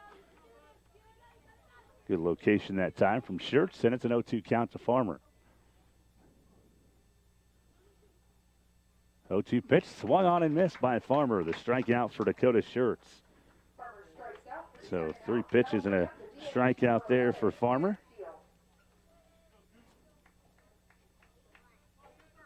First strikeout of the game for Schertz. It's the second out of the first inning for the Trojans. Now batting is Cooper Faunenstiel. The first one's fouled back off the catcher Morozes into the backstop. Count 0-1 to Faunenstiel. Faunenstiel DHing here in game two. Also for Russell Walker, Brown is playing in this game. He's playing in right field. He is not in the batting lineup, but again is out there in right field when we hit the bottom of this inning. Dakota Schertz brings in the 0-1 and in for strike two. Right on the inside of the plate there for Schertz, and it's a 0-2 count now to Cooper Faunenstiel. So Schertz has recovered nicely here after giving up a couple runs. Kind of settled in a little bit here in this first inning. And a count 0-2 again to Russell's DH, Cooper Faunenstiel. 0-2 pitch swung on, fly ball to center field. Cadron Cox backing up. It's over his head. Base hit all the way to the fence. It'll bring in at least two. Here comes the third run. And coming in to score for Russell, all three batters, or all three that were on base, score for the Broncos.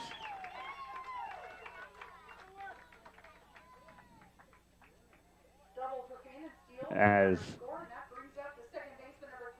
Faunenstiel doubles and brings in three. So bases clearing double there for Faunenstiel. Romy scored.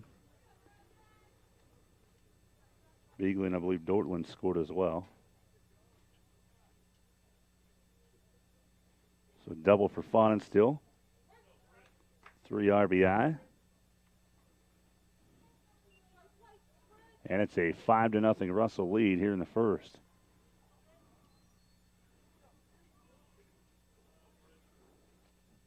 First pitch is strike one to Colton Fritchen. And that one comes inside and hits him. So Fritchen gets on base on the hit by pitch. So I told you that Schertz had kind of settled in, but then the double given up, and now batting is Chase Prester again, as Russell has batted around here in this first inning.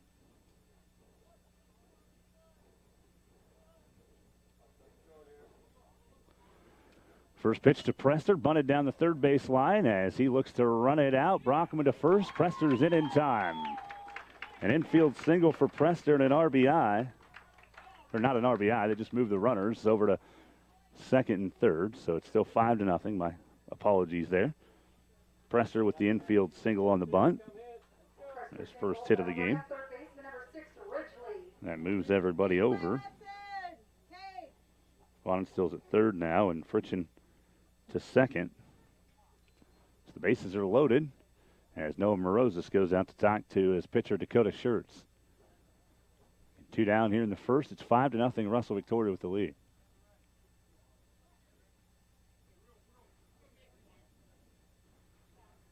Ridgely now batting for Russell. He singled and scored a run his first time up.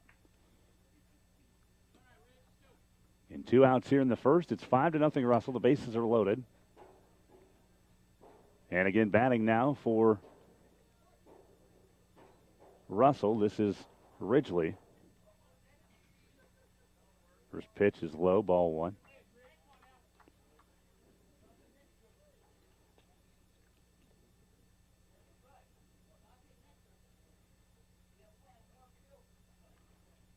And again, a 1-0 pitch coming from Schertz.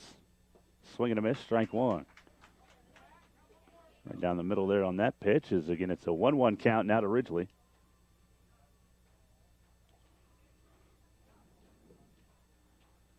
Again, a 5-0 Russell Victoria lead here in this first inning over Beloit.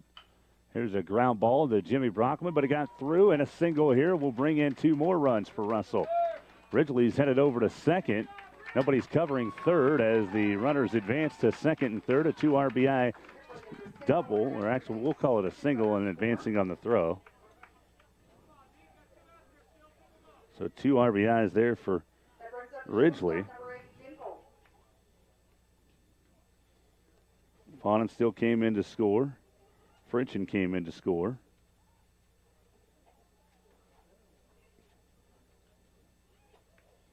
And Russell now leads 7-0.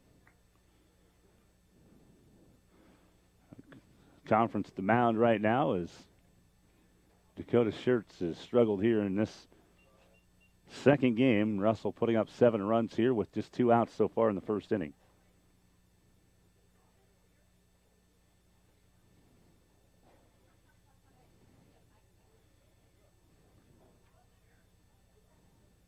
Ridgely's on second when we resume play. Prester's at third for Russell. And again, just 2 down here in the first inning. 7 runs have scored for the Broncos.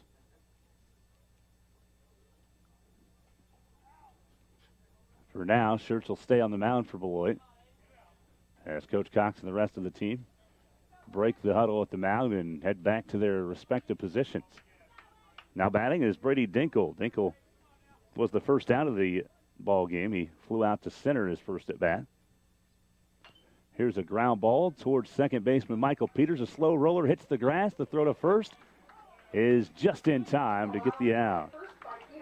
So Dinkle is the first and last out of the inning for Russell as he grounds out 4-3 to end the inning, but Russell does some serious damage there, picking up 7 runs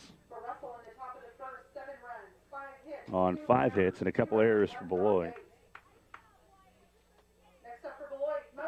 And they did leave 2 on base as well. So Russell leads 7-0 after the top half of the first. Beloit coming to bat in the bottom of the first after this little timeout here at Nckssports.com.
And Beloit back to bat here in the bottom of the first inning as Jared Mosier will lead off for the Trojans, the right fielder. First pitch is low and in the dirt outside for ball 1 to Mosier. In 7 runs on 5 hits, a couple errors in the first inning for Russell. Kyle Farmer, the starting pitcher for Russell here in game 2. First pitch is just on the outside corner for strike 1. Jared Mosier leading off. Luke Hessing will bat second as shortstop. Center fielder Cadron Cox will be the number 3 hitter. Batting cleanup for Beloit will be Noah Morozes, the catcher. Swing and a miss for Mosier on the third pitch there. It's a 1-2 count. Michael Peters batting 5th, the second baseman. First baseman Colson Raymond bats 6th. Jimmy Brockman 7th, the third baseman. Also Trayton Post DH bats 4th and bats 8th. Left fielder Hudson Smith batting 9th for Beloit. Pitch foul back into the backstop for the count, still 1-2 here to Jared Mosier. Pitch is outside for the ball 2. So 2-2 count here to Mosier.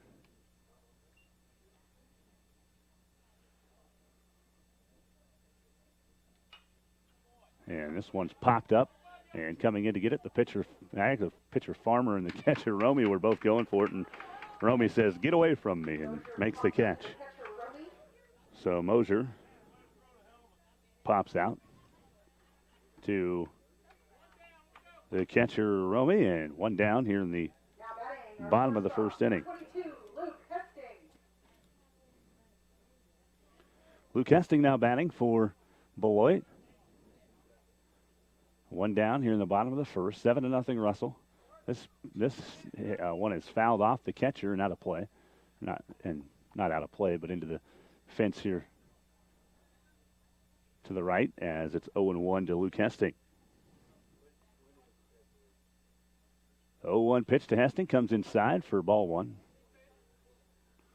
So 1-1 count to the Trojan senior shortstop. Again, Hesting coming into this doubleheader batting .472 with 13 RBI this season, a .596 on-base percentage. Ball two comes high and inside to Hesting. And the count 2-1. 2-1 pitch from Farmer, swung on and popped foul and out of play.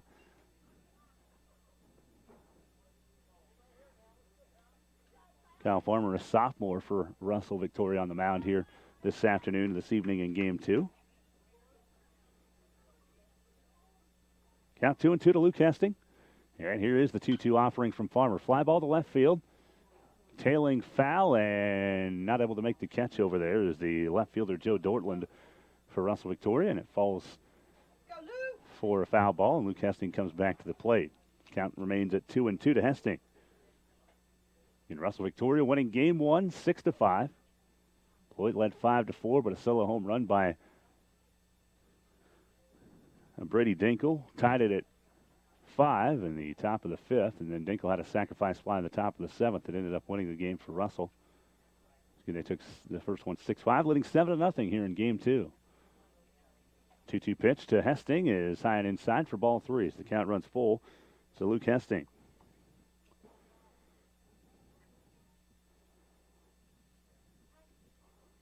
Three-two offering coming from Russell's Farmer, and it's low and inside for ball four. So Hesting takes a base on a walk. Hesting takes the base on balls, And center fielder number 5. Cadron Cox now batting for Beloit. In game one today, Cox went 2 for 4 and scored a run. Also was the pitcher of record in the loss for Beloit there in game one. First offering is actually turned around. They throw to first, and back in time is Luke Hesting for Beloit. Probably just trying to keep Hesting honest over there as Farmer pitches from the stretch here for Russell. Here's a high pitch that Cox offers that. Hits a pop-up into shallow right field, and coming in to make the catch is the right fielder, Walker Brown. So Cadron Cox is the second out, and Noah Morozes steps to the plate. Morozes was the offensive leader in game one, went 2 for 4 with an RBI, had a double in that first game for Beloit. Leads the team with 4 doubles this season. Morozes is hitting .390 coming into today. First pitch is low and outside, ball one on a off-speed pitch from Farmer. Had a 1-0 count to Morozes. Again, Hesting over at first base takes the lead. 1-0 pitch is again low and outside for ball two. Here we go, no. 7-0 Russell Victoria here in game two. 2-0 pitch, again low and outside. Ball three to Noah Morozes. Good eye here from the senior catcher for the Trojans. It is senior night here in Beloit. They honored those seniors in between games today. And the 3-0 pitch is called a strike, and they try to throw down to first to get Hesting, and it's overthrown, and Hesting moves to second on the throwing error by the catcher, Romy, for Russell.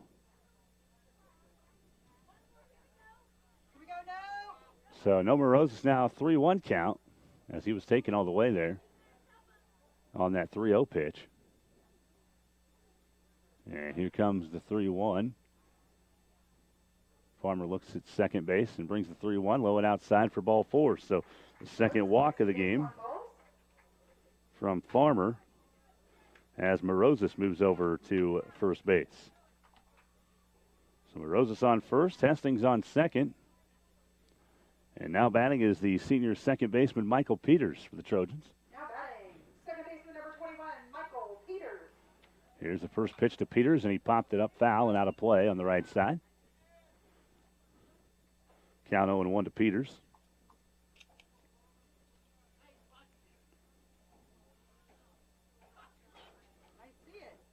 And again, Farmer looks at second at Hesting. Tries to throw back to second, and Hesting's clearly there in time. Standing up, and they get it back to Farmer. Again, Russell's now 7-0 in NCAA League play. Beloit is 5-2 after that first game today.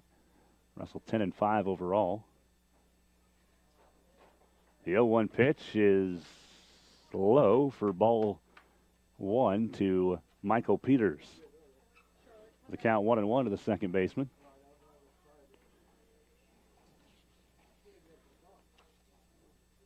One pitch to Peters, swinging a ground ball that gets to the shortstop. Nice play, backhand. Peters is there, though. That's a hard play there for Brady Dinkle to make, and Peters is in with the first hit of the game for Beloit. That moves Morozes to second and Hesting to third on the first hit of the game for Beloit. Michael Peters. 1 for 1 now in this game. He singled in the first inning in game one. Peters finished that game at 1 for 4. Now batting first baseman Colson Riemann for the Trojans. He pops this one up, back and out of play. Strike one to Colson Riemann.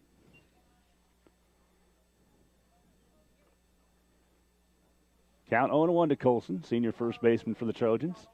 And the bases are loaded right now. 2 down here in the bottom of the first. Farmer brings in the 0-1 pitch, ground ball to the third baseman. Takes a hop. The throw to first bounces and not in time. So it kind of took a tough hop there on the third baseman. I'm going to call that a hit for Riemann. And an RBI for the senior. And it's now 7-1. Coming in to score was Luke Hesting for the Trojans. And now batting is Jimmy Brockman for Beloit. Morozes moved over to third on that hit by Riemann, and over to second is Michael Peters. So Farmer gives up a tough infield single there. It was a tough hop on the play there for the third baseman Ridgely, and then his throw was nowhere near in time. Here's a swing and a fly ball, left field, left center field, diving and not making the catch. It falls in for a hit, and Brockman's into second with 2 runs coming in for the Trojans. They had to wait to make, well, they didn't have to wait. There's 2 outs, so everybody was running, so a couple runs score there as Jimmy Brockman has a 2 RBI double. Scoring is Noah Morozes. And also scoring was Michael Peters on the play. Riemann moves over to third, and Brockman's at second. 2 RBI on the play, and it's now 7-3 Russell. Trayton Post is in. The first pitch is in for strike one to Post.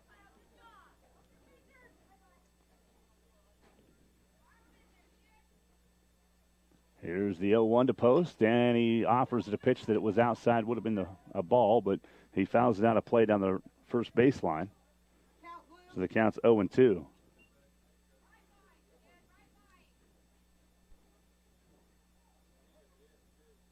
O2 pitch coming from Farmer to Post. Swing and a pop-up towards second base, and there to make the catch is Fritchen for Russell. But Beloit picks up 3 runs, so they put a dent in that 7-0 Russell lead after 1. It is Russell victorious 7, Beloit 3. Back with the second inning on Nckssports.com as the Trojans in that inning putting up 3 runs, on 3 hits, and a couple errors, or an error there in that inning for Russell. 7-3 Russell Victoria with the lead.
Top of the second inning for Russell. Leading off is the catcher, Tanner Romy. Reached on an error and scored a run in the first inning.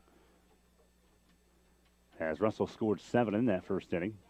First pitch in for a strike to Romy. And the count 0-1.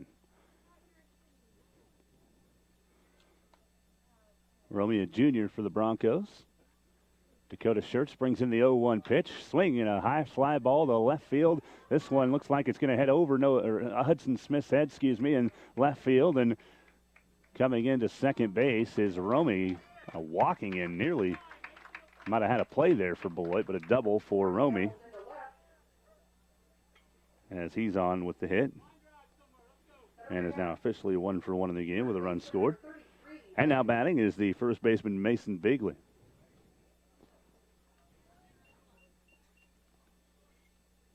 Seven to 3, Russell with the lead. Top of the second inning is Romy got a hold of that one. And again, Bigley at the plate. Nice curveball from Dakota Schertz that hits the outside part of the plate. And it's strike one.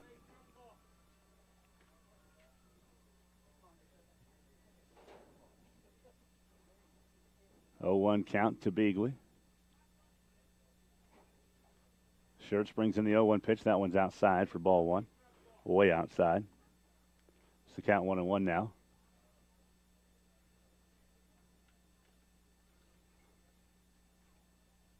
Again, we're in the top of the second with Russell leading 7-3. 1-1 pitch in for a strike. Strike 2 to Mason Bigley. Counts 1-2. Again, a runner on second for Russell. And the 1-2 pitch coming from Schertz. On the way, curveball swung on and missed by Bigley, and a strikeout for Dakota Schertz. It's the second strikeout of the game for Dakota Schertz. And Joe Dortland now batting for Russell. 7-3 still the score. And Schertz has a couple strikeouts. Struck out Farmer in the first inning. First pitch is just on the outside corner for strike one.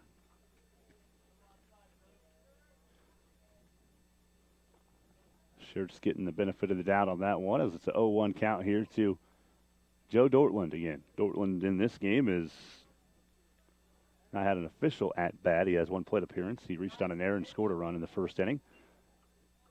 This next pitch is low and outside. Ball 1 to Dortland. 1-1 count to the left fielder for the Broncos. Joe Dortland, a senior. 1-1 pitch just on the outside corner for strike 2.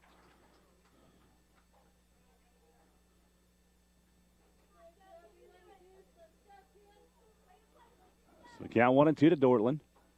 1 on, 1 out. Top of the second, Russell leading 7-3.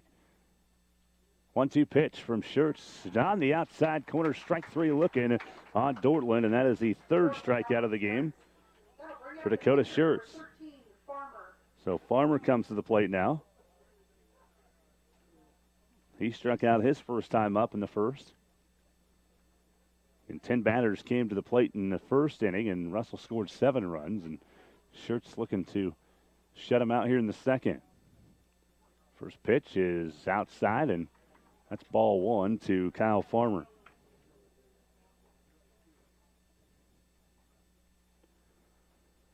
So 1-0 count here for Farmer.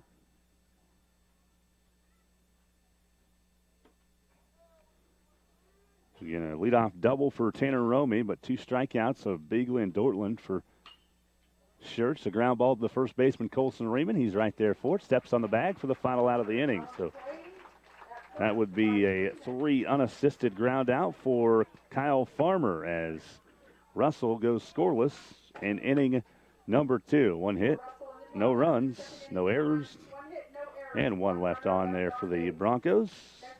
After 1.5, it is Russell 7, Beloit 3. Back with more on Nckssports.com.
7-3 in favor of Russell after 1.5 as Hudson Smith will lead off the bottom of the second inning for Beloit. Here's the first pitch to Smith, and curveball in for a strike to Hudson. It's the count 0-1. Game one, Hudson went 1 for 2 with an RBI. This is a slow roller down the third baseline. Barehanded, Hudson can't run it out. What a defensive play by the third baseman Ridgely. Brandon Ridgely gets it over to Mason Bigley to complete the 5-3 ground out for Hudson Smith. And an outstanding defensive play there by Ridgely to barehand that one and get it to first in time. Hudson, his name's Smith, so I guarantee you he's not slow. And he ran down that first base line with a lot of speed, but they were able to make the play. Grounder now to the second baseman from Mosier. Throw to first in time. Fritchen to Bigley. And after one pitch, another out. So just 3 pitches and 2 outs here in this second inning for Beloit. So Mosier goes down 4-3 on the ground out. He's now 0 for 2 in the game. Second out of this second inning. Now batting is Luke Hesting. This one's low and inside for ball one. It's the 1-0 count here on Hesting. Again, 2 down here in the bottom of the second inning. And this one, looked inside, but they call it on the corner for a strike. 1-1 count to Luke Hesting. And Kyle Farmer pitching for Russell. 1-1 pitch, swung on and missed by Hesting. So the count is now 1-2. Farmer's used just 6 pitches so far here in this second inning. 1-2 count, outside, ball 2. So the count even at 2 apiece for Luke Hesting. And Hesting has had a solid career here for Beloit, a 4-year starter as a shortstop and pitcher for the Trojan team. This one's low and inside for ball 3. So the count is full to Hesting. Again, Luke hitting .472 coming into this doubleheader. Team high 17 hits. Here's a pitch, inside again, and Hesting takes the base. Another walk for Farmer, his 3rd issue to the game. And Cadron Cox comes up to the plate. He flew out to center his first time up.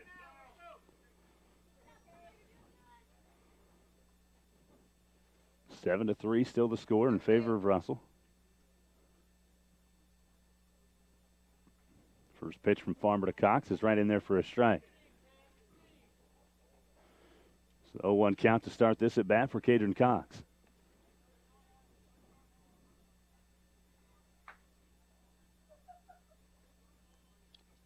Again, Hesting on first, takes a bit of a lead. Pitching from the stretch is Farmer. This one's outside for ball 1. Count even at 1-1.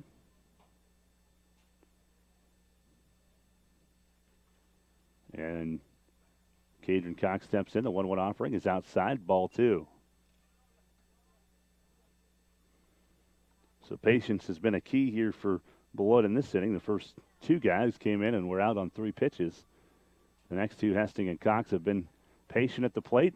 And this one's in for a strike, though, to even the count out at 2 each.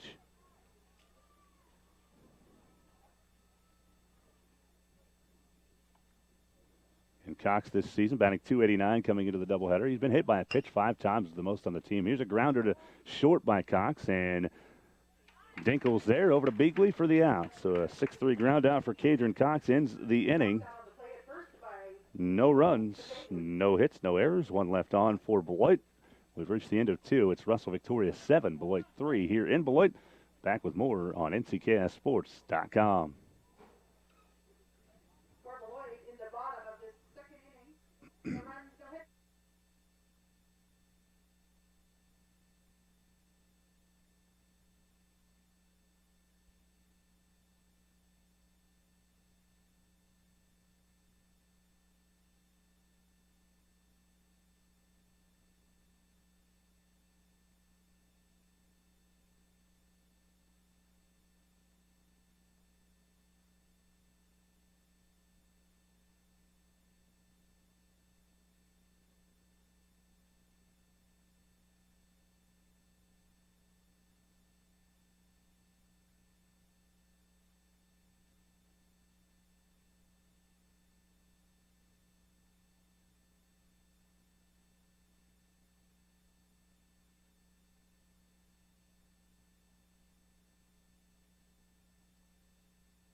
Top of the third here in Beloit, Bill Foreman Field. Russell leading off with Cooper Fawn still here in the third inning.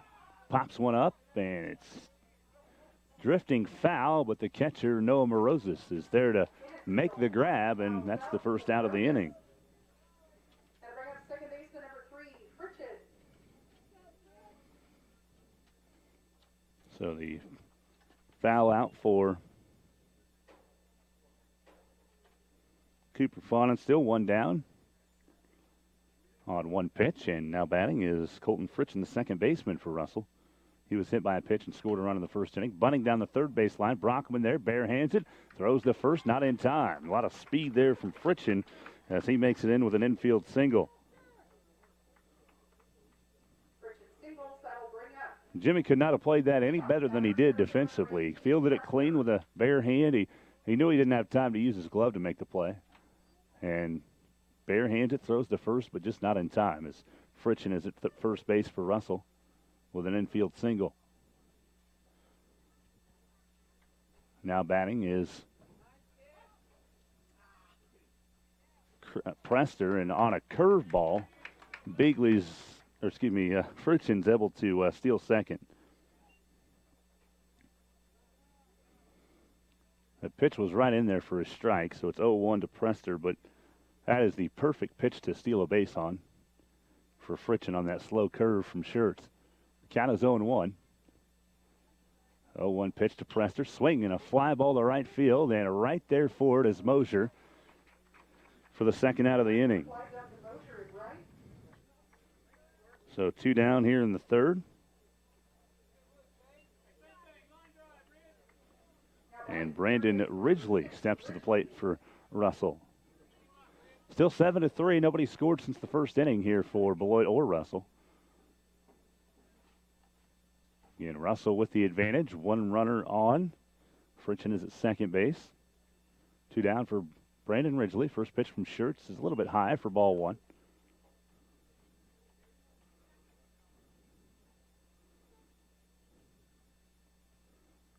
Count 1-0 here to Ridgely. Ridgely came in and ended up being the winning pitcher for Russell in game 1. Pitched 2 innings and allowed just 1 hit in that time.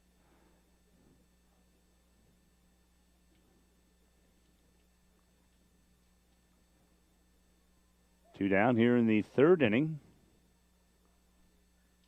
Ridgely at the plate again for Russell as Schertz brings in the pitch. Nice curveball, and they call it low for a ball.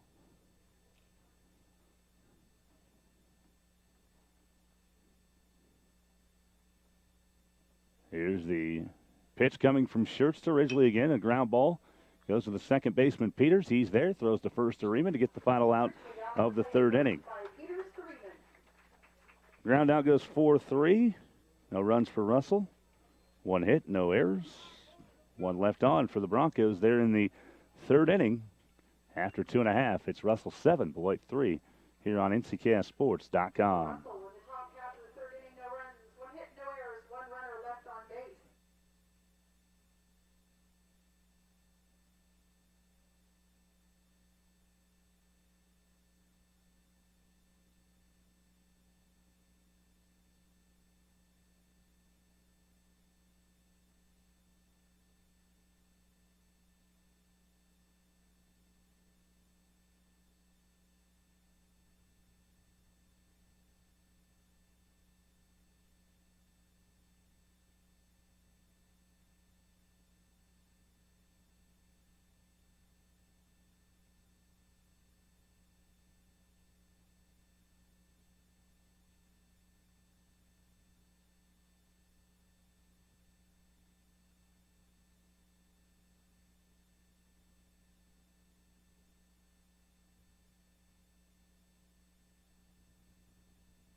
Noah Morosis will lead off the third inning for Beloit.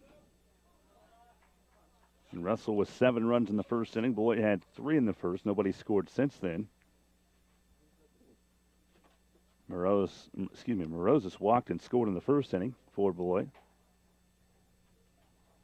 And again is now at the plate to start the bottom of the third inning for Beloit. Farmer's first pitch is inside and low for ball 1 to Morozes. Count 1-0 to Noah. This one outside.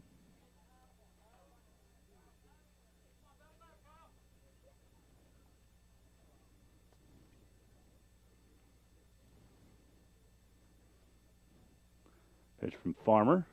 That was actually, I missed the pitch there, so that's ball 4, and Morozes for the second time in this game is headed over to first base. So that is the 4th walk of the game issued by Kyle Farmer. Michael Peters now at the plate for Beloit. Trojans trying to get something going offensively here.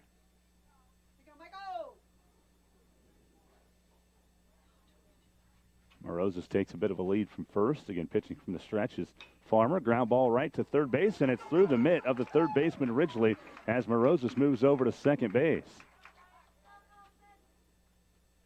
Peters over to first. That'll bring up our senior first baseman, number 25, Colton Riemann. Morozes to second.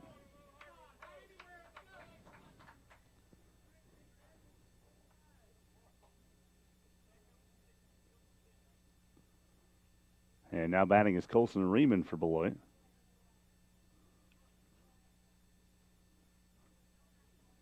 So 2 on, nobody out for the Trojans. Bottom of the third. Riemann trying to bunt. It goes through the legs. He didn't get any contact. And moving over to third, Morozes is going to come all the way home on a pass ball. And moving over to third is Michael Peters. So kind of disaster there for Russell. I don't know if they thought that it was foul tipped or what happened, but it went through the legs of Romy into the backstop, and nobody was running after it. So after the pass ball, Morozes scores. Second to home plate. Second run scored for Morozes. And over to third base goes Michael Peters. Counts 1-0. And now swing and a miss for Riemann. The count now 1-1. Actually, it's 0-2 as they called that a bunt attempt for Riemann. So the count 0-2 to Colson Riemann. 0-2 pitch is definitely high, and that's ball 1.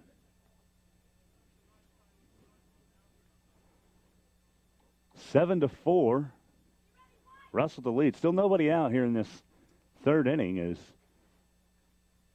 Peters is over at third. Riemann at the plate, and slider off-speed pitch goes outside for ball 2. Good eye that time for Riemann. That one looked like it might have been one that would be hard to lay off of for Colson. 2-2 pitch, swing and a miss for Riemann. And Riemann now running to first as the ball got away. Romy throws high, and it's over the head of the first baseman. Now coming home, a couple throwing errors. And now Riemann's going to go over to second as the ball gets away from the home plate. And Farmer. So just a couple throwing errors there for Russell. Peters scores on a throwing error. And Riemann struck out officially, but gets over to first base on a throwing error. And then moves to second on another error. It's the same error that Peters scored on, so 2 errors on that play on the throw. Farmer stays there on the mound as there's a conference with the Russell coach and all the players. 7-5 now the score as Michael Peters scores another run. And Beloit is within 2. Russell led this thing 7-0. And they had 7 runs with just 2 outs there in that first inning. But Russell has given up some runs here on errors and pass balls here in this inning. Beloit has yet to get... I think I scored Michael Peters a hit, but that's fairly questionable. But I scored it a hit. Yeah, it looked like it went under the glove and was a pretty solid rocket down the third base line. So I gave Michael a hit there. And so they've got 1 hit, a couple runs in this inning. Counts 1-0 right now to Jimmy Brockelman. And that one is a little bit high, and the count now 2-0. 7-5, Russell with the lead. Bottom of the third inning here in Beloit, where Bill Foreman Field. And the 2-0 pitch swung on and missed by Brockman. It's the count now 2-1.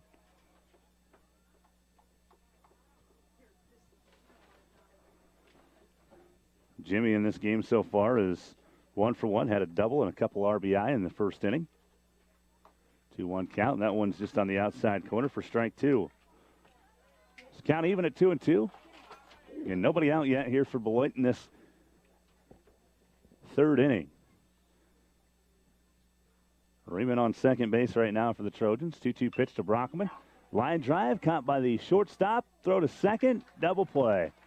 Riemann was a little bit too far off the bag on the line drive. And it's a double play there for the Trojans, and the Broncos picking that one up.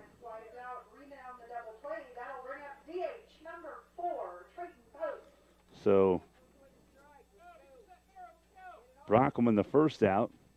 Riemann out number 2.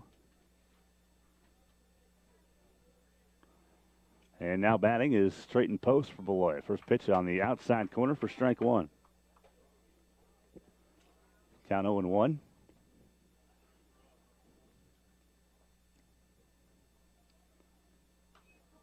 And here's the pitch to Post that he fouls back into the backstop. And it's now 0-2 to Post. Post popped up to the second baseman in his first at bat today. In this game, anyway. This one's outside for ball 1 to Post. Post went 1 for 3 in the first game of the day. Trayton's DHing here in game 2. 1-2 count. And a grounder down first base line. Pitcher Farmer goes over to get it. Throws the first to Beagley to complete the play. So that's a 1-3 ground out for Post and the final out of the inning. So the Trojans scored 2 runs on 1 hit and 2 errors for Russell in that inning, both throwing errors. And Beloit leaves, actually they didn't leave anybody on base because they were doubled up on that last play. So again, Beloit with 2 runs, 1 hit, a couple errors on the throws, and after 3 innings, it's Russell 7, Beloit 5 here at Nckssports.com.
Brady Dinkle leading off the 4th inning for Russell. A ground ball to the third baseman, Jimmy Brockman, on the first pitch. Jimmy's there, throws to first, and just in time to get the out. So 1 pitch and 1 out there in the inning for Beloit and Dakota Schertz. So Dinkle out 5-3 on the ground out. And 1 down in the top of the 4th inning. Now batting is Romy, who doubled his last time up. Reached on an error in the first inning and scored a run, and then doubled again there in that second. And it's a high popper now into shallow right. Second baseman Peters drops it, and Romy's in on the error by Peters on the drop.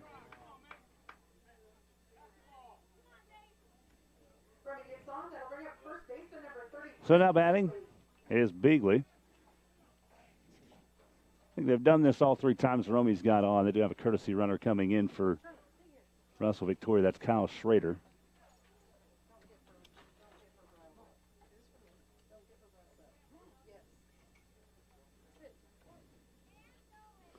And he's the one that actually scored the run in this slot in the first inning. Pitch to Bigley, and a line drive that gets past Peters and into right field. A base hit for Peters, as Schrader will move over to third. So a single there for Bigley.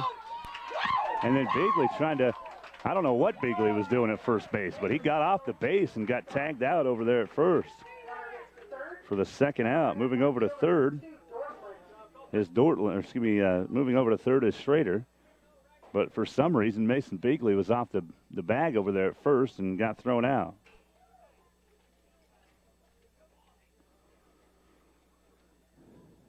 And now batting for Russell is Joe Dortland, the left fielder. Dortland in this game reached out an error in the first and scored a run. Struck out in the second inning. Pops this one up. Luke Hastings underneath it to make the grab, and that's the final out of the inning. So even with the error and Romy reaching, Russell still not able to score. So that was a pop out to Hesting at short. Russell, no runs, one hit, one error, and they left one on base there in the top of the fourth inning. Still 7-5 Russell. Back with more on Nckssports.com.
Hudson Smith leading off for Beloit here in the bottom of the fourth inning. Farmer still pitching. Count 0-1 on Smith. First pitch in for a strike. And here's the 0-1 from Farmer. That one's well outside and away from the catcher, but to the backstop. Nobody on as Hudson Smith again is leading off. 1-1 count. 7-5 the score here in the bottom of the fourth inning. Farmer's pitched 3 innings. He's allowed 4 hits, 3 earned runs, and walked 4 in the game. Swing and a miss for Smith makes it 1-2.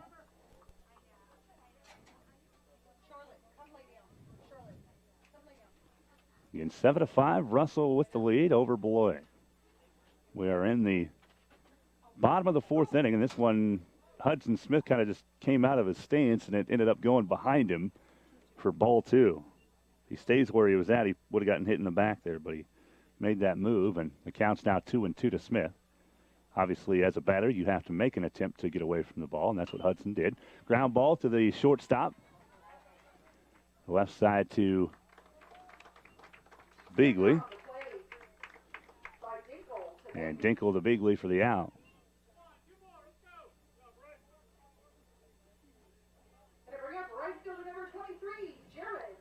Jared Moser now batting for Beloit.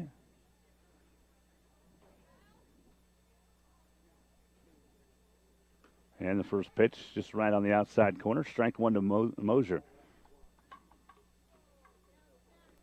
Count 0-1 to Moser, the right fielder for Beloit here today. 0-1 pitch outside for ball 1. The count evens out at 1-1. Jared batting .263 this year for Beloit, 7 RBI coming into this series, or this doubleheader, I should say. This pitch is inside on Moser, and it's now 2-1. In favor of Jared. 2-1 pitch outside. Oh, they called it a strike, though, on the outside corner. It looked like it was coming outside for a ball, but They give the strike to Farmer, and the count evens out at 2-2.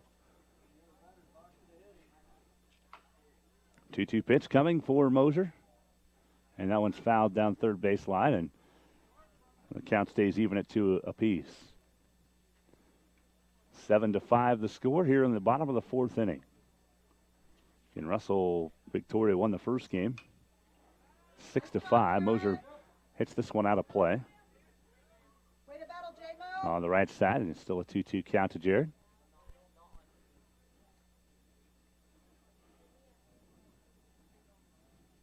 Two-two pitch. Moser swings, grounds it foul down the third base line, so it stays at 2-2 again.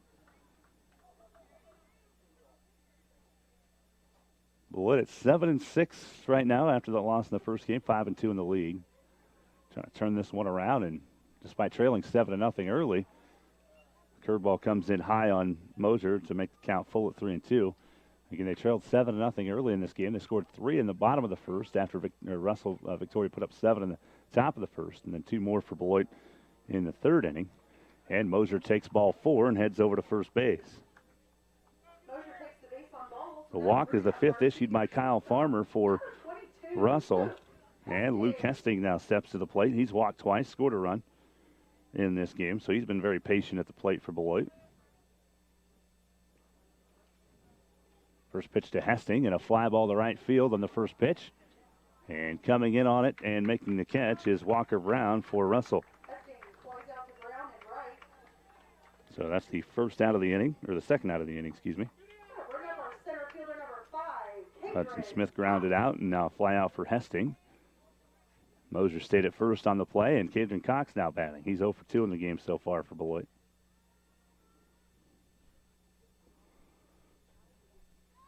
First pitch coming from Farmer from the stretch, and it's in there. Curveball for a strike to Cadron Cox. It's the count 0-1 to Cox, the junior center fielder for Beloit.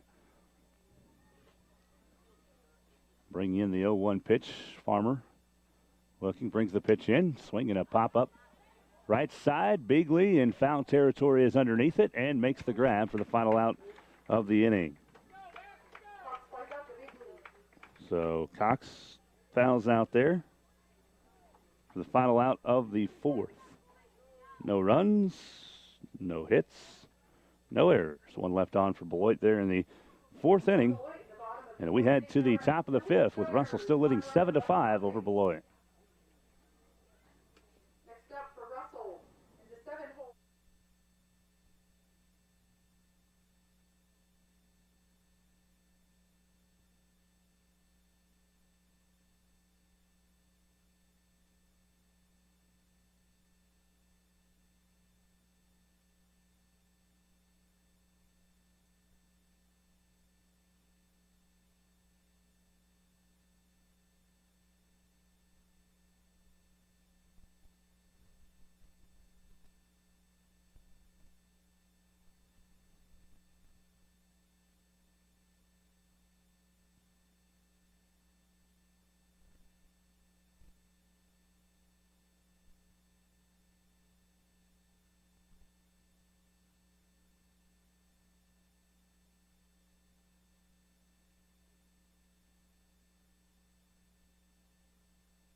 Kyle Farmer leading off for Russell here in the top of the fifth inning as Russell leads 7-5 over Beloit. This is game 2. First pitch fouled off by Farmer for strike 1. It's the count 0-1 on Farmer.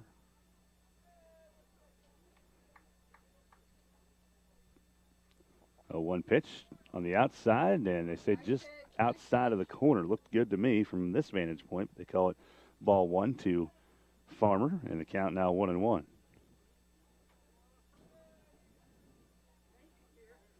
Schertz's 1-1 pitch, curveball in. Farmer offered at it. Strike 2. Credit Dakota Schertz in this game. He gave up 7 runs in the first inning and has not allowed one since. He's really dialed it in and played very well here since, and pitched very well since struggling in inning number 1. This one comes inside, and right as I say that, he has his second hit batter as he comes inside and hits Farmer. Farmer hit by the pitch. That'll bring up the DH, number 11, Caden. So he moves over to first, and designated hitter Cooper Fawnin still comes to bat now for Russell Victoria. In a 7-5 lead. As we'll have a courtesy runner for Farmer. And that's Schrader again coming in for Russell.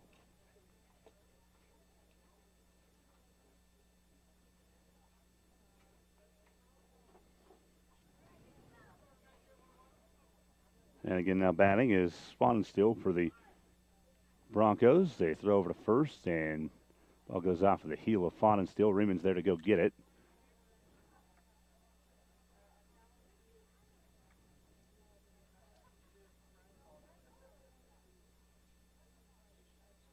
And again, no count yet on Swanenstiel. Shirts pitching from the stretch. First one is grounded foul down the third base line, and the count 0-1 to Cooper Swanenstiel.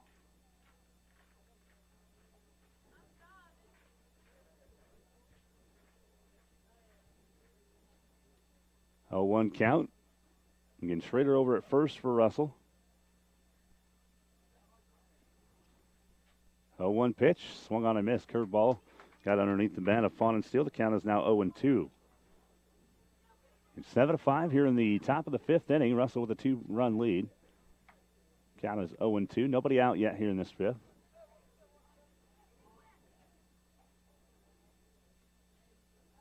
Oh-2 pitch coming from Dakota Shirts. On the way, another curveball, swing and a miss, strikeout. They throw to second to try to get the out, and they do. A double play, strike him out, throw him out for the Beloit Trojans as Noah Moroza fires and Hesting makes the tag. That is not easy to throw somebody out on that curveball, but it happens as Schrader is caught stealing.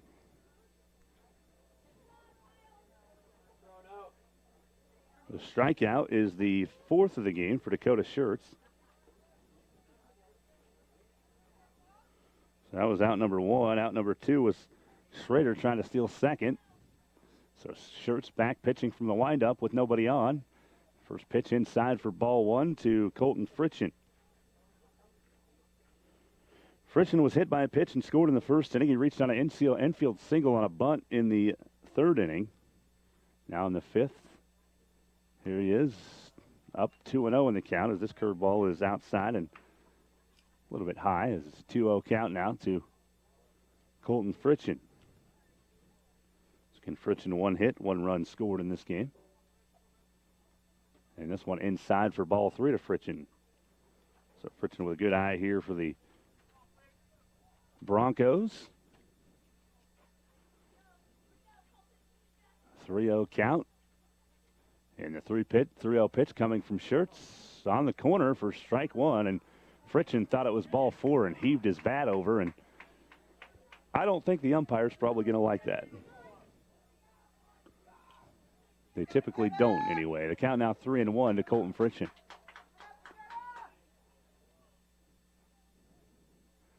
The 3-1 pitch is outside for ball 4. So that is definitely ball 4 there for Fritchen. And he will head over to first base on the second walk issued by Shirts.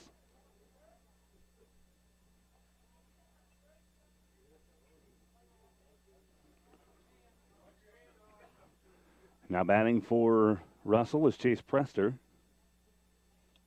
Prester 1 for 2 in the game. He walked, scored a run in the first. Singled in his second at bat of the first inning. And then flew out to center in the 3rd. And it looks like we have a balk here. Moving over to second base is Colton Fritchen.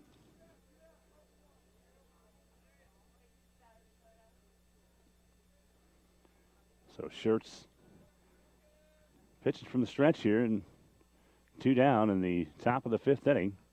No runs have scored yet for Russell in this inning. A line drive into the center field, and right as I say that, this should be good enough to score the run, and it is. It gets through Cox, and heading to second is Chase Prester with a double. Runner scores. That'll bring up third baseman number 6, So an RBI for Chase Prester as Fritchen comes around to score. It's his second run scored of the game, and it's now 8-5 in favor of Russell.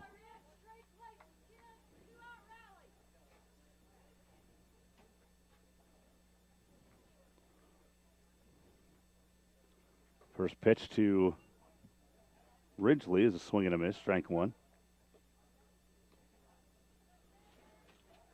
8 runs on 9 hits in this game for Russell. They lead now 8-5, top of the 5th inning. Again, Ridgely batting for the Broncos. The count is 0-1. This one's popped foul, third base side. Brockman, does he have room? He does, and he makes the catch just in front of the fence for Beloit.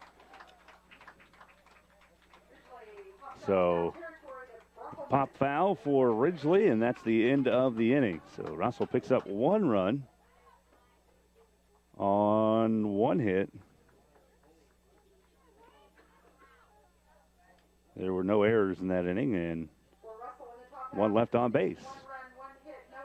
8-5, Russell with the lead after 4.5. We're back at the bottom of the 5th on Nckssports.com.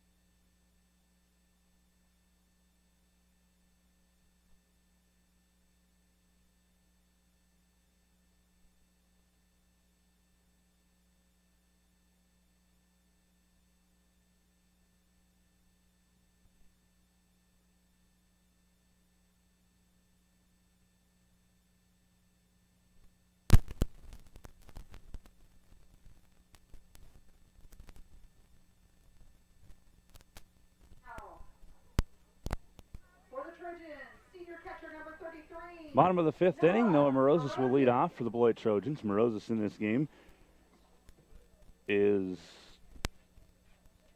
officially 0 for 0. He had 2 walks and scored 2 runs so far in this contest.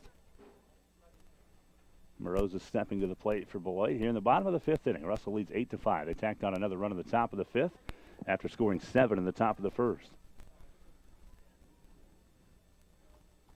First pitch is ball 1 to Morozes. Nope. Dig up, Charlotte. Come back. Here's the 1-0 offering. It's popped to the right side of the field. Foul territory, and making a diving catch over there. Coming all the way over from second base, I believe, was Fritchen for Russell. Pops out foul territory. That'll bring up senior second baseman number 21, Michael Peters. So Morozes goes down on the pop foul out.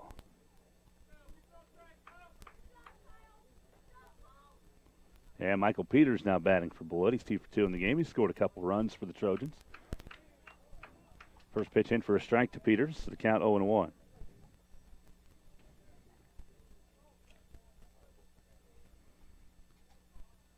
Eight to 5 in favor of Russell. Curveball comes in a little bit high there for Peters. The count 1-1.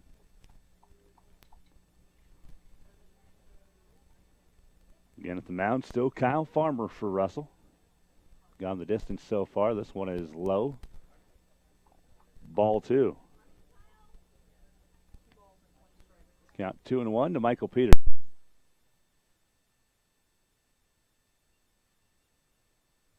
2-1 pitch, swinging and a pop fly into center field. And there to make the grab is the center fielder Prester for the second out of the inning. So 2 down. Olson Riemann now batting for Beloit. Officially 1 for 2, but he still reached in the 3rd inning after he struck out on a throwing error. Advanced to second on another throwing error, in which Michael Peters ended up scoring for Beloit in that inning. First pitch, outside, ball 1 to Colson Riemann. The count 1-0 here to Riemann. Swing and a miss on a off-speed pitch to Riemann. The count now 1-1.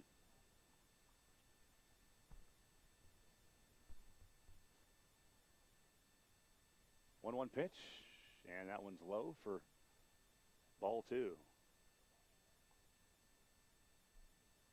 Colson and Riemann again at the plate. 2 down here in the bottom of the 5th inning. It's 8-5. Russell with the lead over Beloit. This one high and inside, ball 3. Good eye here from Riemann on this at bat. Farmer's gone 4 innings, giving up 4 hits. He has now walked 6, though, as Riemann takes ball 4. So Riemann over to first, and Jimmy Brockman, the third baseman, steps to the plate for Beloit. Had a 2 RBI double in the first inning for the Trojans. He lined out in the third to second base, which ended up being a double play. Brockman, swing and a miss on the first pitch. Count 0-1. Jimmy in the first game went 1 for 3 and scored a run. Again, in this one, he's 1 for 2 with 2 RBI. Swinging a ground ball, and that one goes third base side foul, and count now 0-2 to Jimmy Brockman. And over at first base, Colson Riemann after the walk. And again, Brockman now down 0-2. And Farmer to pitch the 0-2 for the Broncos. And it's in there for strike 3 looking. So Brockman goes down looking on the third strike. That is the first strikeout of the game, believe it or not, for Farmer. Beloit, no runs, no hits, no errors. 1 left on. We head to the 6th inning. It's Russell 8 and Beloit 5. Back with more on Nckssports.com. Test, test.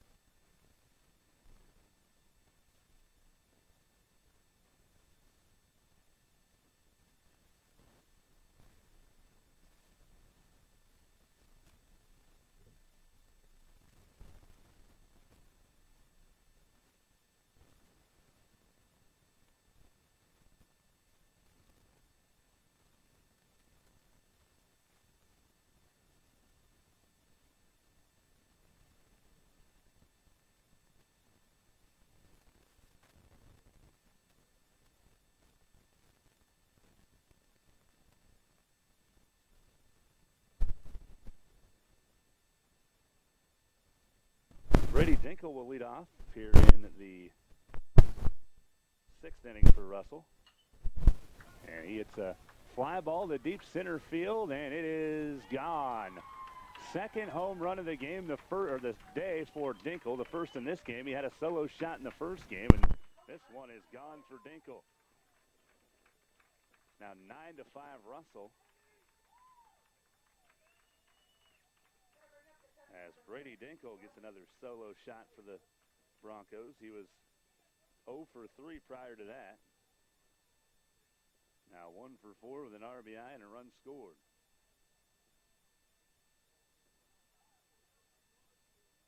That is the 10th hit allowed by Schertz. The 9th run for Russell. And a solo shot there for Brady Dinkle as he hits one to dead center. Now batting, this is Tanner Romy. First pitch is ball 1 to Romy. 1-0 count, and that one's high for ball 2. 2-0 count here to Tanner Romy. 9-5, Russell with the lead after the solo home run that we just saw from Brady Dinkle. Pitches inside, it gets away from Morozes, but nobody on, so just a 3-0 count. Nobody will move anywhere.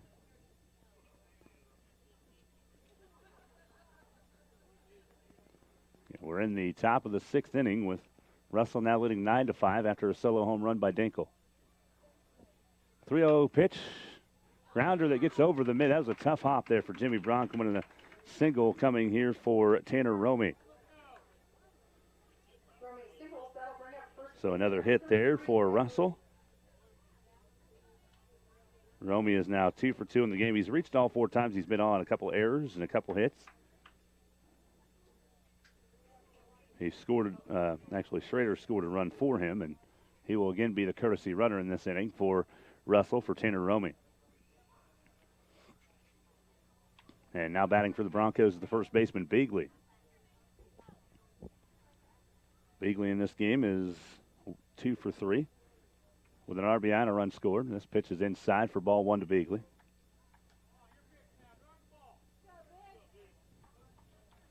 And Dakota Schertz gave up 7 in the first inning, and he's given up a couple more since then. 1-0 pitch to Beagley. In there for strike 1. The count 1-1 now to Beagley for Russell. We're in the top of the 6th. Taking a lead from first base is Schrader. Again, Schertz pitching from the stretch for Beloit. 1-1 pitch. Actually, he's going to go over to first, and Schrader back in time. So Beagley steps out, now back in. And the count is 1-1. Schertz looking over at the runner, Schrader at first. Here's the 1-1 pitch, and Beagley with a blast to right field. Running toward it is Mosier, and not going to get there. A 2-run home run for Mason Beagley for Russell, the second home run of the inning. Again, this one a 2-run blast. And the second home run given up by Dakota Schertz in this inning. So score run. Will Beagley, that's the second run he scored, his 3rd hit of the game. 2 RBI on the play. And again, coming around on the home run is Schrader for Russell as well.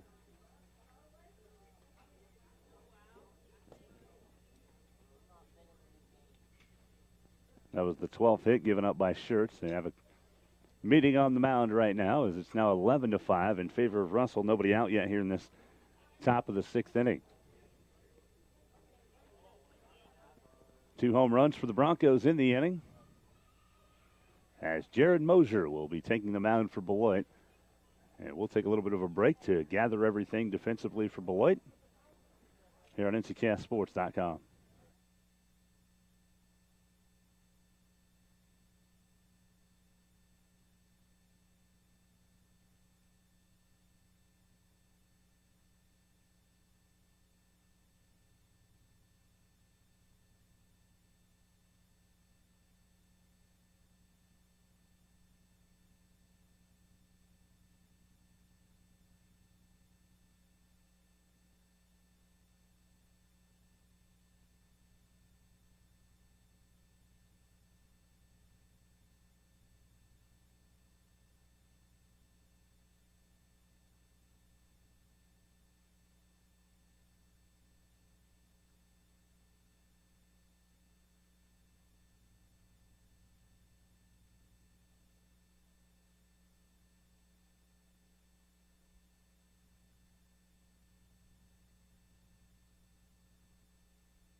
Jared Mosier will come into pitch for Beloit, relieving Dakota Schertz.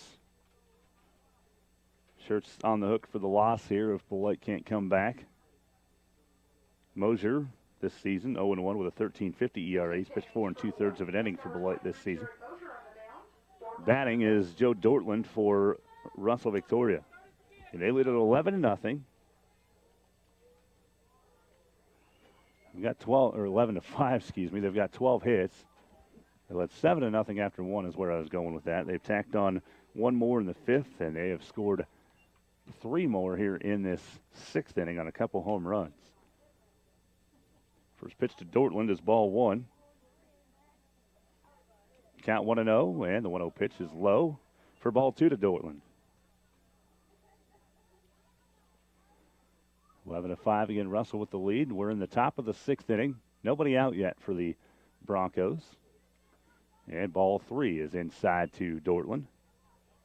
Let's go, J-Mo. Moser trying to get things back on the right track. Hunter Post enters at right field. He was already playing designated hitter, so he moves as Moser moves from right field. Post comes in defensively for the Trojans. That pitch in there for a strike. The count 3-1 to Joe Dortland. 3-1 pitch to Dortland is high, ball 4, and a little bit inside as well. So Dortland gets on with a walk, the first issued by Moser. And now batting is Kyle Farmer for Russell.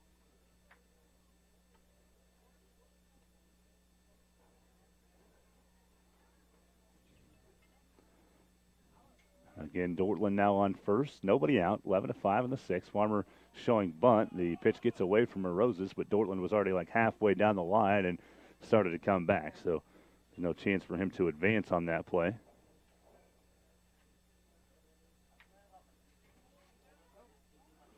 And the count is 1-0 to, or actually on a bunt attempt, it was 0-1 now to Kyle Farmer. 0-1 pitch is high for ball 1. The count is now 1-1.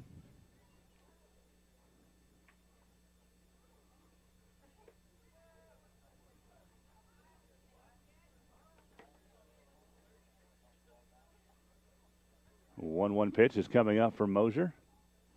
Again, Farmer showing bunt, lays one down, but it goes foul behind him. So the count now 1-2, and the bunt attempt probably off now for Farmer. Trojans looking for the first out of this inning. Again, Schertz gave up the 7 there in the first and was looking pretty good for 3 straight innings, not giving up any runs. Just 1 there in the fifth, but a couple home runs again. Here's the pitch, the throw to second, just barely not in time, and a stolen base for Joe Dortland.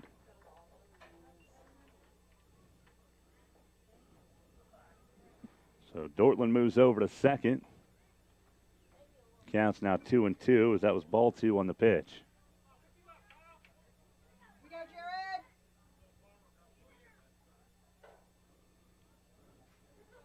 Jared Moser with the 2-2 count, pitching to Farmer. Swinging a ground ball that goes to the second baseman, Peters. He's there, throws to first for the first out of the inning. 4-3 ground out there for Kyle Farmer. Dortland moves over to third base on the play. And Fahnenstiel now batting for Russell, the designated hitter.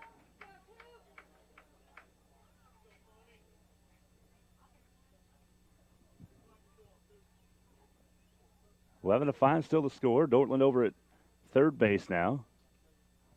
First pitch, curveball a little bit low for ball 1.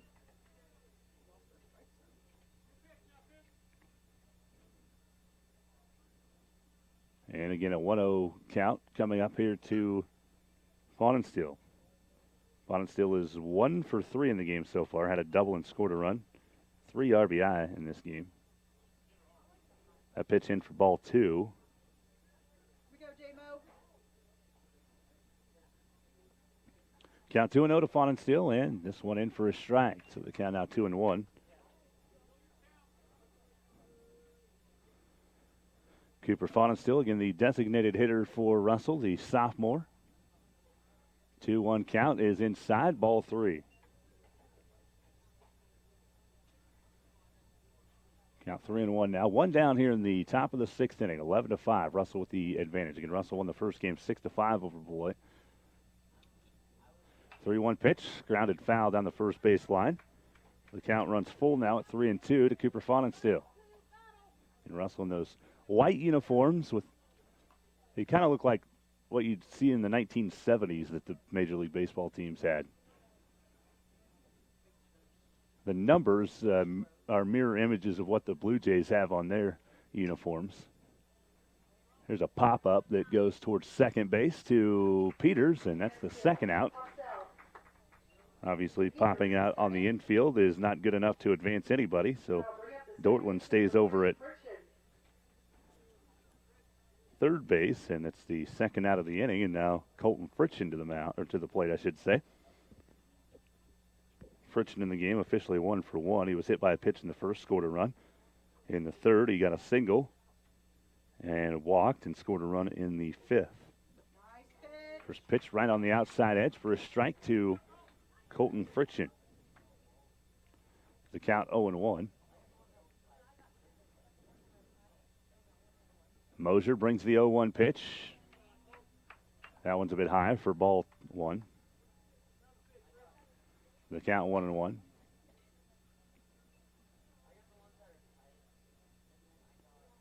Mosier's 1-1 pitch is into the back of Fritchen. So the hit batter moves Fritchen on to first base. That's the second time in this game he's been hit. And Prester comes to the plate now for Russell. Prester, the 8th person to come to the plate here in this 6th inning for Russell. Again, it led off with a solo home run from Brady Dinkle, a single from Tanner Romy, and then Schrader came on to pinch run, and then a 2-run home run from Mason Beagley. Stretched this one out to an 11-5 lead. Mosier's first pitch is in for a strike, and an uncontested stolen base there for Colton Fritchen as he moves to second. Don't want to risk trying to throw to second and then having the guy from third come in and score. Count is 0-1 right now on Chase Prester. 2 down here in the top of the 6th inning. The pitch outside for ball 1 to Prester. This count evens out at 1 apiece. And Jared Mosier coming in, relieving Dakota Schertz after the 2 home runs were given up here in this inning. And Mosier's gotten a couple outs, but has not gotten by unscathed. He's walked 1 and hit a batter. Ball 2 comes in on that last pitch, so a 2-1 count now to Chase Prester.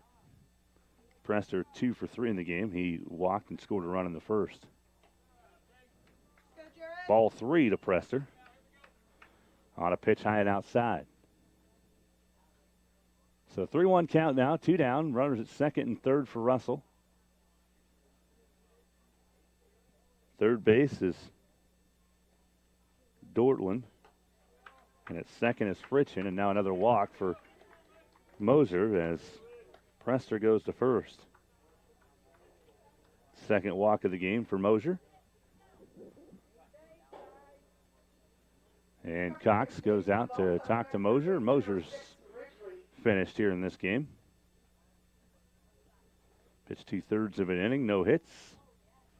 Didn't allow any runs yet, but he's on the hook for the 3 that are on base right now. Did walk 2 and hit 1 batter. So Mosier will see his night come to a close after 2/3 of an inning, and a relief pitcher coming in again for Beloit. We'll tell you more about that after we take a bit of a break and reset the Beloit defense here on Nckssports.com.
Hudson Smith now pitching for Beloit as he moves into the pitcher's spot, and moving out to left field is Hunter Post, and back into right field is Jared Mosier. First pitch was a ball to Ridgely for Russell. He is the 9th batter to come to the plate for Russell, so they have hit around here in this 6th inning. Second time in the game they've done that. Counts 1-1 to Ridgely. Ridgely, a couple singles and a run scored and 2 RBI in the game. Count now 2-1 as the pitch is outside.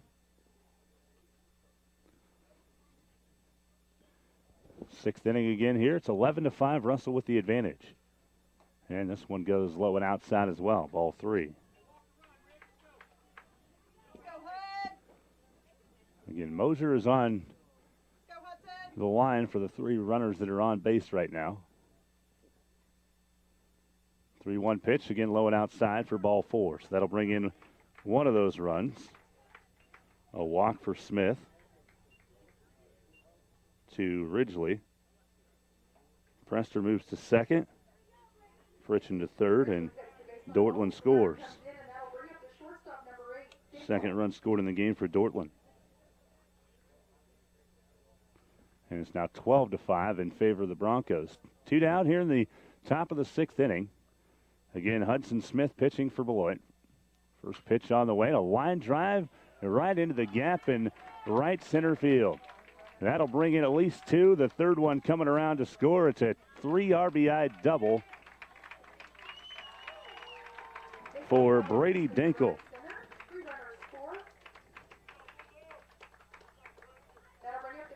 So Dinkle bringing in 3.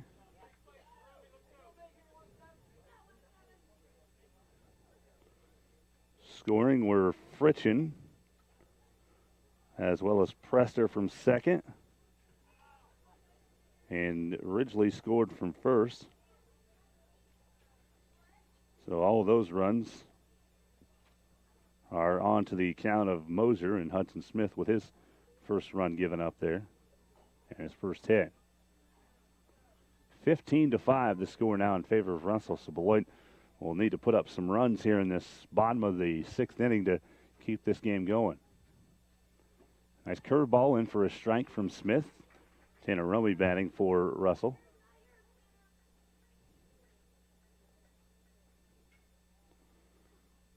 Still in the 6th inning again. Romy is the 11th batter to come to the plate. This pitch is outside for a ball. Count is 1-1.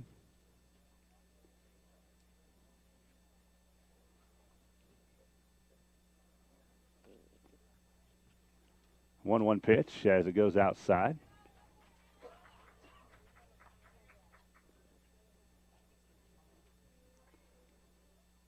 (15-5) the score. With 2 down, a 1-2 count to Tanner Romy. This one, fly ball to center field. Cox is there to make the catch, and that's the final out of the inning. So again, 11 batters come to the plate, but Russell plates in that inning. For Russell in the top half of the 6th inning, 7 runs, as they had 4 hits in that inning. No errors, and they left one on there as well. So Russell again leading it after 5.5, 15-5. And we will come back to wrap, or not wrap, but go into the bottom of the 6th after a little bit of a break here at Nckssports.com.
for Triton Post. Triton Post will lead off the bottom of the sixth inning for Beloit. They need to score at least one run here in this inning to keep the game going. They're down 15-5. The 10-run rule after 5 would come into effect if Beloit can't get any runs across. Chase Prester now pitching for Russell, the left-hander. First pitch right on the outside corner for strike one to Triton Post. The count 0-1 to Post. Post in this game so far is 0 for 2. Pitch to Post, foul back into the backstop for strike two. So Kyle Farmer finishes his game. 5 innings pitched, allowed 4 hits, 3 runs. Or excuse me, 5 runs, I should say. All 5 were earned. Issued 6 walks and struck out 1. Count now 1-2. Ball 1 to Triton Post.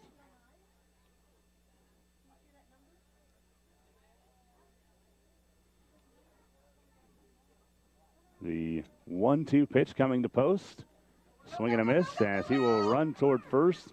Catcher Romy goes over to Beagley for the out. So strikeout there for Triton Post swinging.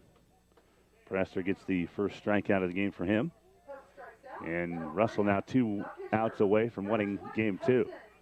Hudson Smith now batting for Beloit, the pitcher.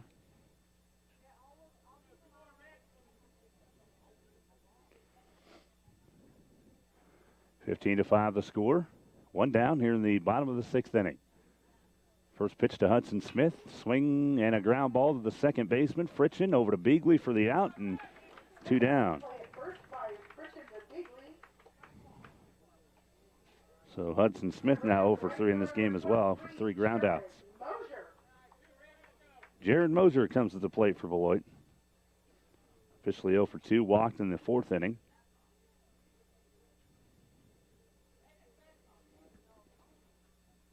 Again, Prester pitching for Russell. 15-5 the score, 2 down. First pitch is low and inside to Moser for ball 1. 1-0 count to Jared. Prester's 1-0 pitch, swung on and missed by Moser. It's a count 1-1. Moser popped out in the first, grounded out in the second, walked in the 4th. 1-1 pitch coming from Prester. And that one's a bit high for ball 2.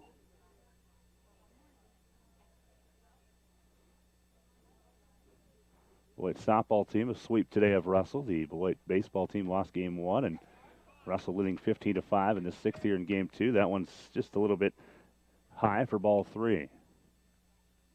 It'd be outside also from Prester. 3-1 pitch from Prester to Moser is right on the outside corner for strike 2.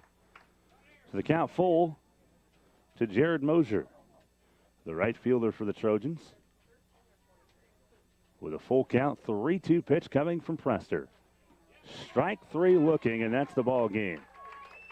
Moser looked at that 1-2 strikeouts in the inning for Prester, and the ball game comes to a close. 15-5, the final score. Russell takes the second in 6 innings. As Beloit comes away with no runs, no hits, no errors, and nobody left on there in the 6th. We'll come back and wrap this one up after the break on Nckssports.com.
And Dusty Donis here with you to wrap up game 2 between Russell and Beloit. 15-5 the final score. Russell scores 7 in the first and 7 more in the sixth. 15 runs unofficially on 13 hits. 3 errors for Beloit. And Russell left 7 on base in that game. Beloit finishes with 5 runs on 4 hits, 3 errors and for Russell, and 5 left on for the Trojans there in that contest. Again, 15-5 the final in 6 innings here in game 2. And Russell took game 1 6-5, and they take the second game by a final of 15-5 in 6. Russell now 11-5 overall. They're 8-0 in the North Central Activities Association. Beloit with the loss falls to an even 500 at 7-7, 5-3 in the NCAA. Offensively, Russell leading the way was Brady Dinkle, 2 for 5, a homer, 4 RBI, and a run scored here in game 2. And Mason Beagley went through for 4, had a 2-run home run, 3 RBI, and a couple runs scored for Beagley in the contest. Also an RBI for Prester, 3 RBI for Brandon Ridgely, and 3 RBI for Cooper Faunensteel. That was a 3 RBI double that he had, if I remember right, in that second inning. So, again, Russell moves to 15-5. Dakota Schertz, the losing pitcher, 5 innings pitched, 12 hits, 11 runs, 10 of those earned. Walked a couple, struck out 4, hit 2 batters. Jared Moser, 2/3 of an inning, allowed 3 runs, 2 walks. Hudson Smith, 1/3 of an inning, 1 hit, 1 run allowed. Losing pitcher was Schertz. The winning pitcher for Russell was Kyle Farmer. He went 5 innings, allowed 4 hits, and 5 earned runs. 6 walks for Farmer in the contest, struck out 1. Chase Prester closed things out there in the 6th inning. Pitched 1 inning and struck out 2 Beloit Trojan batters, Post and Moser. Leading the way offensively for Beloit, Michael Peters was 2 for 3 with 2 runs scored. Also, Jimmy Bronkman 1 for 2 with a 2 RBI double in the first inning. Colson Riemann went 1 for 2 with an RBI. Noah Moroza scored 2 runs, walked a couple times here in this game, and that rounded out the kind of the top performers offensively there for Beloit. Again, 5 runs on 4 hits, 3 errors for Russell, and 5 left on base for the Trojans here in game 2. As Russell wins it 15-5 in the second game in 6 innings, they take game 1 6-5. Again, the Trojans now 7-7 and 5-3 in the North Central Activities Association. Russell with the 2 wins, improving to 10-5 and 7-0 in league play. Beloit softball team winning 10-0 in game 1, 9-2 in game 2 today against Russell, so they pick up 2 wins at home here today. We thank everybody for tuning in here on Nckssports.com. This is Dusty Donis saying good evening from Bill Foreman Field in Beloit.